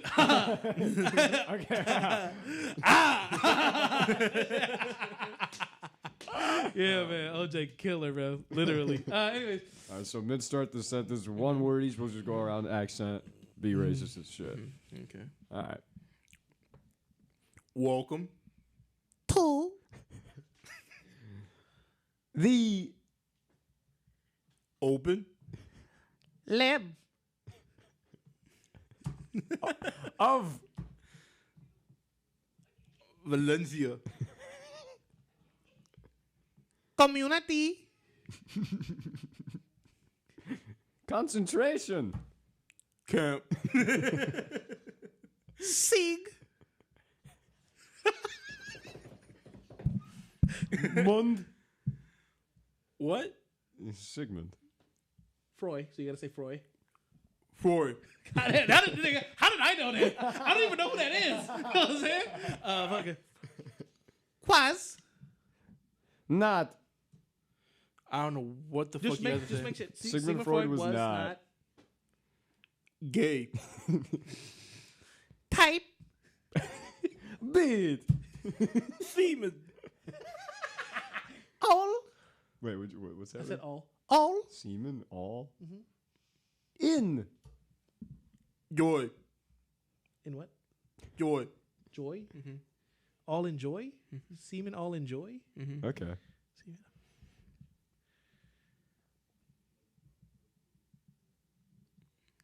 All in joy. Semen, I thought you enjoy. said all, and I thought you said men. No. So I thought it was almond joy. He said all in. Oh shit. But It's all in bet. What is happening? That makes no sense. What do you mean? an all-in bet. Oh, okay. Semen in all in bet. I Lost My penis to Wife. I'm doing Russian now. I'm switching. Because She. Kiss. the Tip. Of. my Penis. I. never Fucked. This. monkey But. He. feels Kinda. Squishy. inside My. Anus.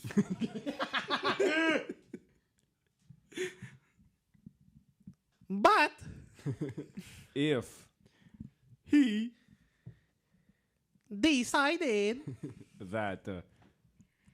He. wanted Fuck. fuck. Just wanted fuck. Oh yeah, wanted fuck. He wanted fuck. I. Would Fuck. fuck. End scene. There you go. Run it back. Run it back. All right. Same races. Same races. Same I mean, I races. switched everything, so I'll stick with Russian from now. All right. I don't know what I'm doing. All right. I'm gonna change race every game. Okay. All right. So we did Chinese. Do Australian. That'll be funny. All right, Australian. Then switch it up. I'll do Roadman from UK. Roadman. Is that also British? Okay, so we're getting some European shit going on. Cool. Okay. All right. Let's switch it up. All right. Let's do 2 words each. 2 words each. 2 words Okay, each. all right. Okay, 2 words each. Okay. 2 words each. He wanted fuck. All right. Wagwan G. What? Wagwan is 2 words. Really? Yeah. Ah, shit. What's going on? Oh, yeah. Wagwan. Go on. But it said it as one word though. You type it in as one word. No, I know, but it's considered 2 words. Okay, cool. I'm just gonna stick with that. Okay. Wagwan. What? What did you say? Wagwan G. All right, mate. No, wait. No. You said Wagwan. We're having a conversation. Yeah, I know. I didn't realize that. Wait, you want to do that? You want to have a conversation with 2 words each, back and forth? How would we do that with 3 people? No. Okay. That's fine. Wagwan. What'd you say? Wagwan. Wagwan G. How are you? Doing today.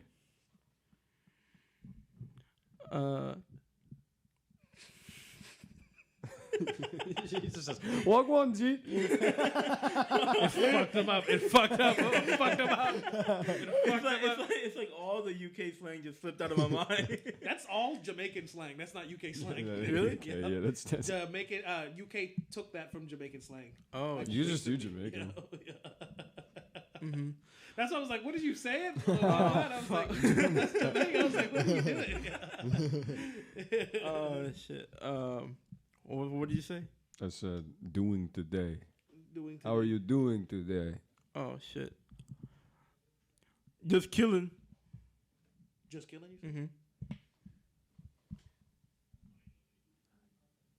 These fat. What did you say? This fat. Oh. Cock with. My bunda.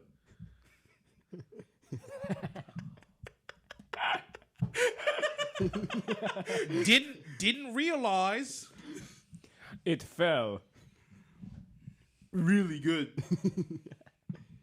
But somehow. I'm gay. It's Tuesday.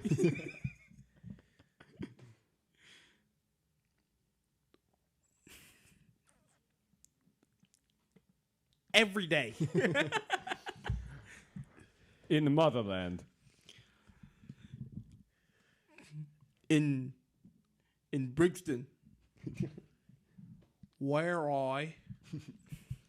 Fell in. Love with. My brother. And my. Sister, innit? Where's the in it? Good one. Then we walked down The street.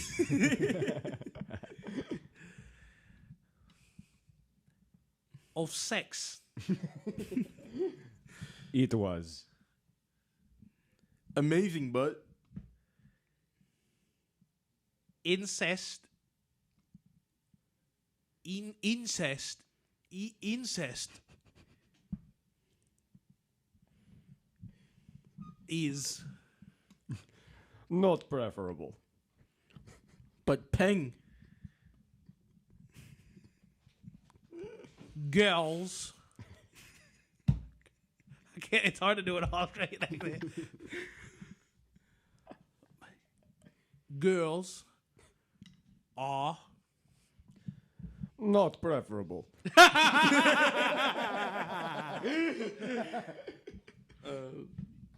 So today, I've decided. That's yours. I'm going. down the block. That's 3 words there, mate. You've become American, by the way. I'm I'm just sorry. letting you know. I'm sorry. I don't know where I'm going anymore. This man loves his black American, bro. His black suburban American. You said down the block? Yeah. So, I said so I. Okay. So, Might find. Some ups in it. Oh shit, that's 3. no, that's fine, that's fine. And it's not a word. And kiss. My father. Why do we keep going down this instance now, bro? It's easy. He kissed my father. Father's dick. He said father already. Oh, okay. In the Arsehole. He hated. me in him. When I Kissed his. Pee-pee. hole. Brother. I own. The ends. You own the ends of my Gaping that's yours. Gaping anus. gaping anus. Gaping anus. Oh man. When I spread. Motherfucker out here saying 3 words. Yeah, nigga. 3 words. No shit. I just say I spread. Open my Nether regions. I feel super gay. But it's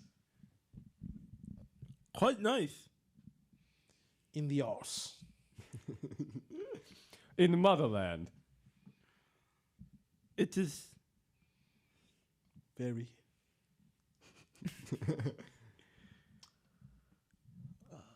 Disrespectful to. my father. Wait, what? Oh, okay. Because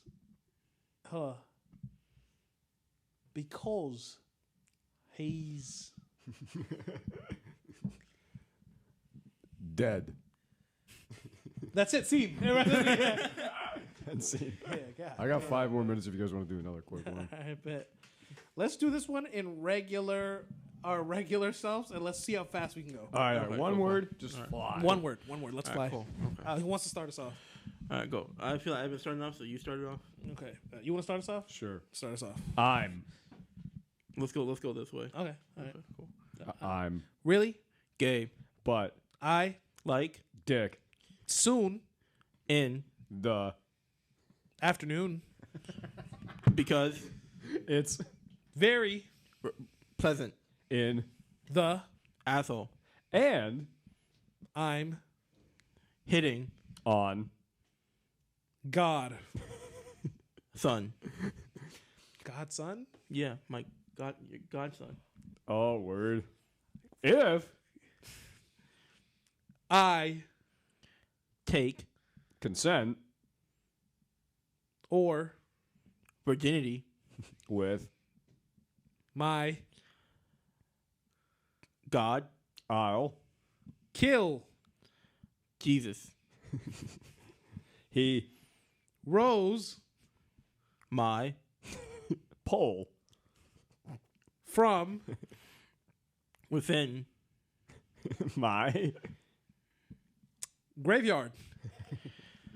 today dinner Tasted crazy. and sweet. I sucked Every penis in the locker room. so the Doctor gave me drugs.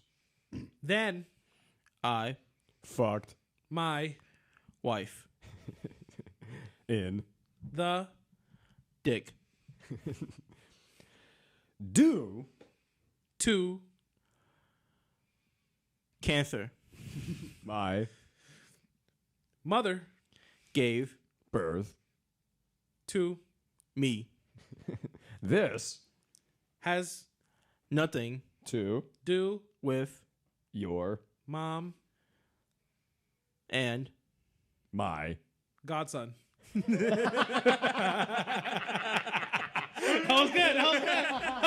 That was good. All right, can we run another? Yeah, Can we one run more. another? All right, let's run another. All right, All right, you let's- start it off. I'll start off. We're still doing like Yeah, I think we'll go. I think so. We're going this way, right? Yeah, like you, go that way. Okay. All Okay. right. Why am I this? gay. we can't keep going this way. We keep going. You keep getting. We've all said gay. I said gay. You said gay. And you said. we can't keep going. Wait, no, I. Why am just do it again. All right. Who Oh, is My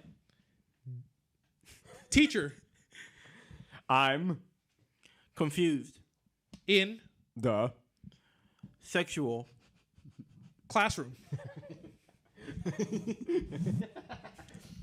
it's getting Difficult to find information about the rectum because I think I wanna sleep in my basement with my professor. but she Has a dick God damn. All right, one more. really All right, you quick. start us now. Go. vagina Feels bad so I. fuck men God damn it. one more You're go. Start us off.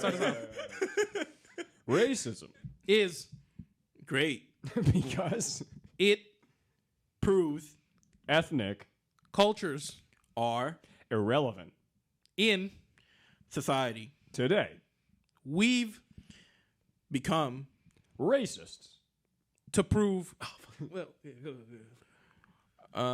nothing because gender is a myth. Oh, fuck.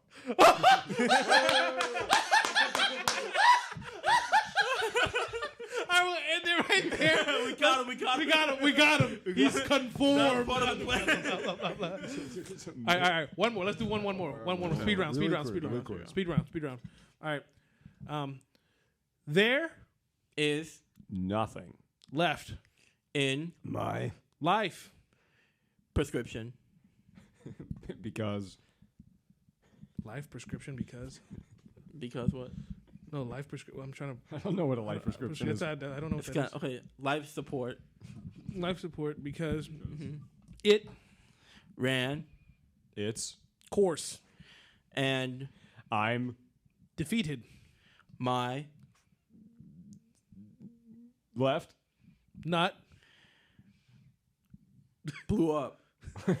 Sorry. And Distracted. The nurse. Who. kissed Me. After. my Death. The end. There we go. There we go. Because you died. I don't really think I can. Well, but we got away from the game. Got some. What is it? Necrophilia. Vagina feels weird. This nigga said, gender is a myth. I can't believe it. I thought I'd say something like that. This nigga's just off premise. I like when I said. But you can say it. You know what I'm saying? I don't have a binary. Yeah. You're within the community, so you can't say it. Was this recording? Yeah, I was recording the whole time. Unless Justin stopped when he went over here. It's It all should about still be on OBS. I do have to bounce. No, you're good, brother. You can get out of here. I like when he said professor, I said she, and then later I said dick.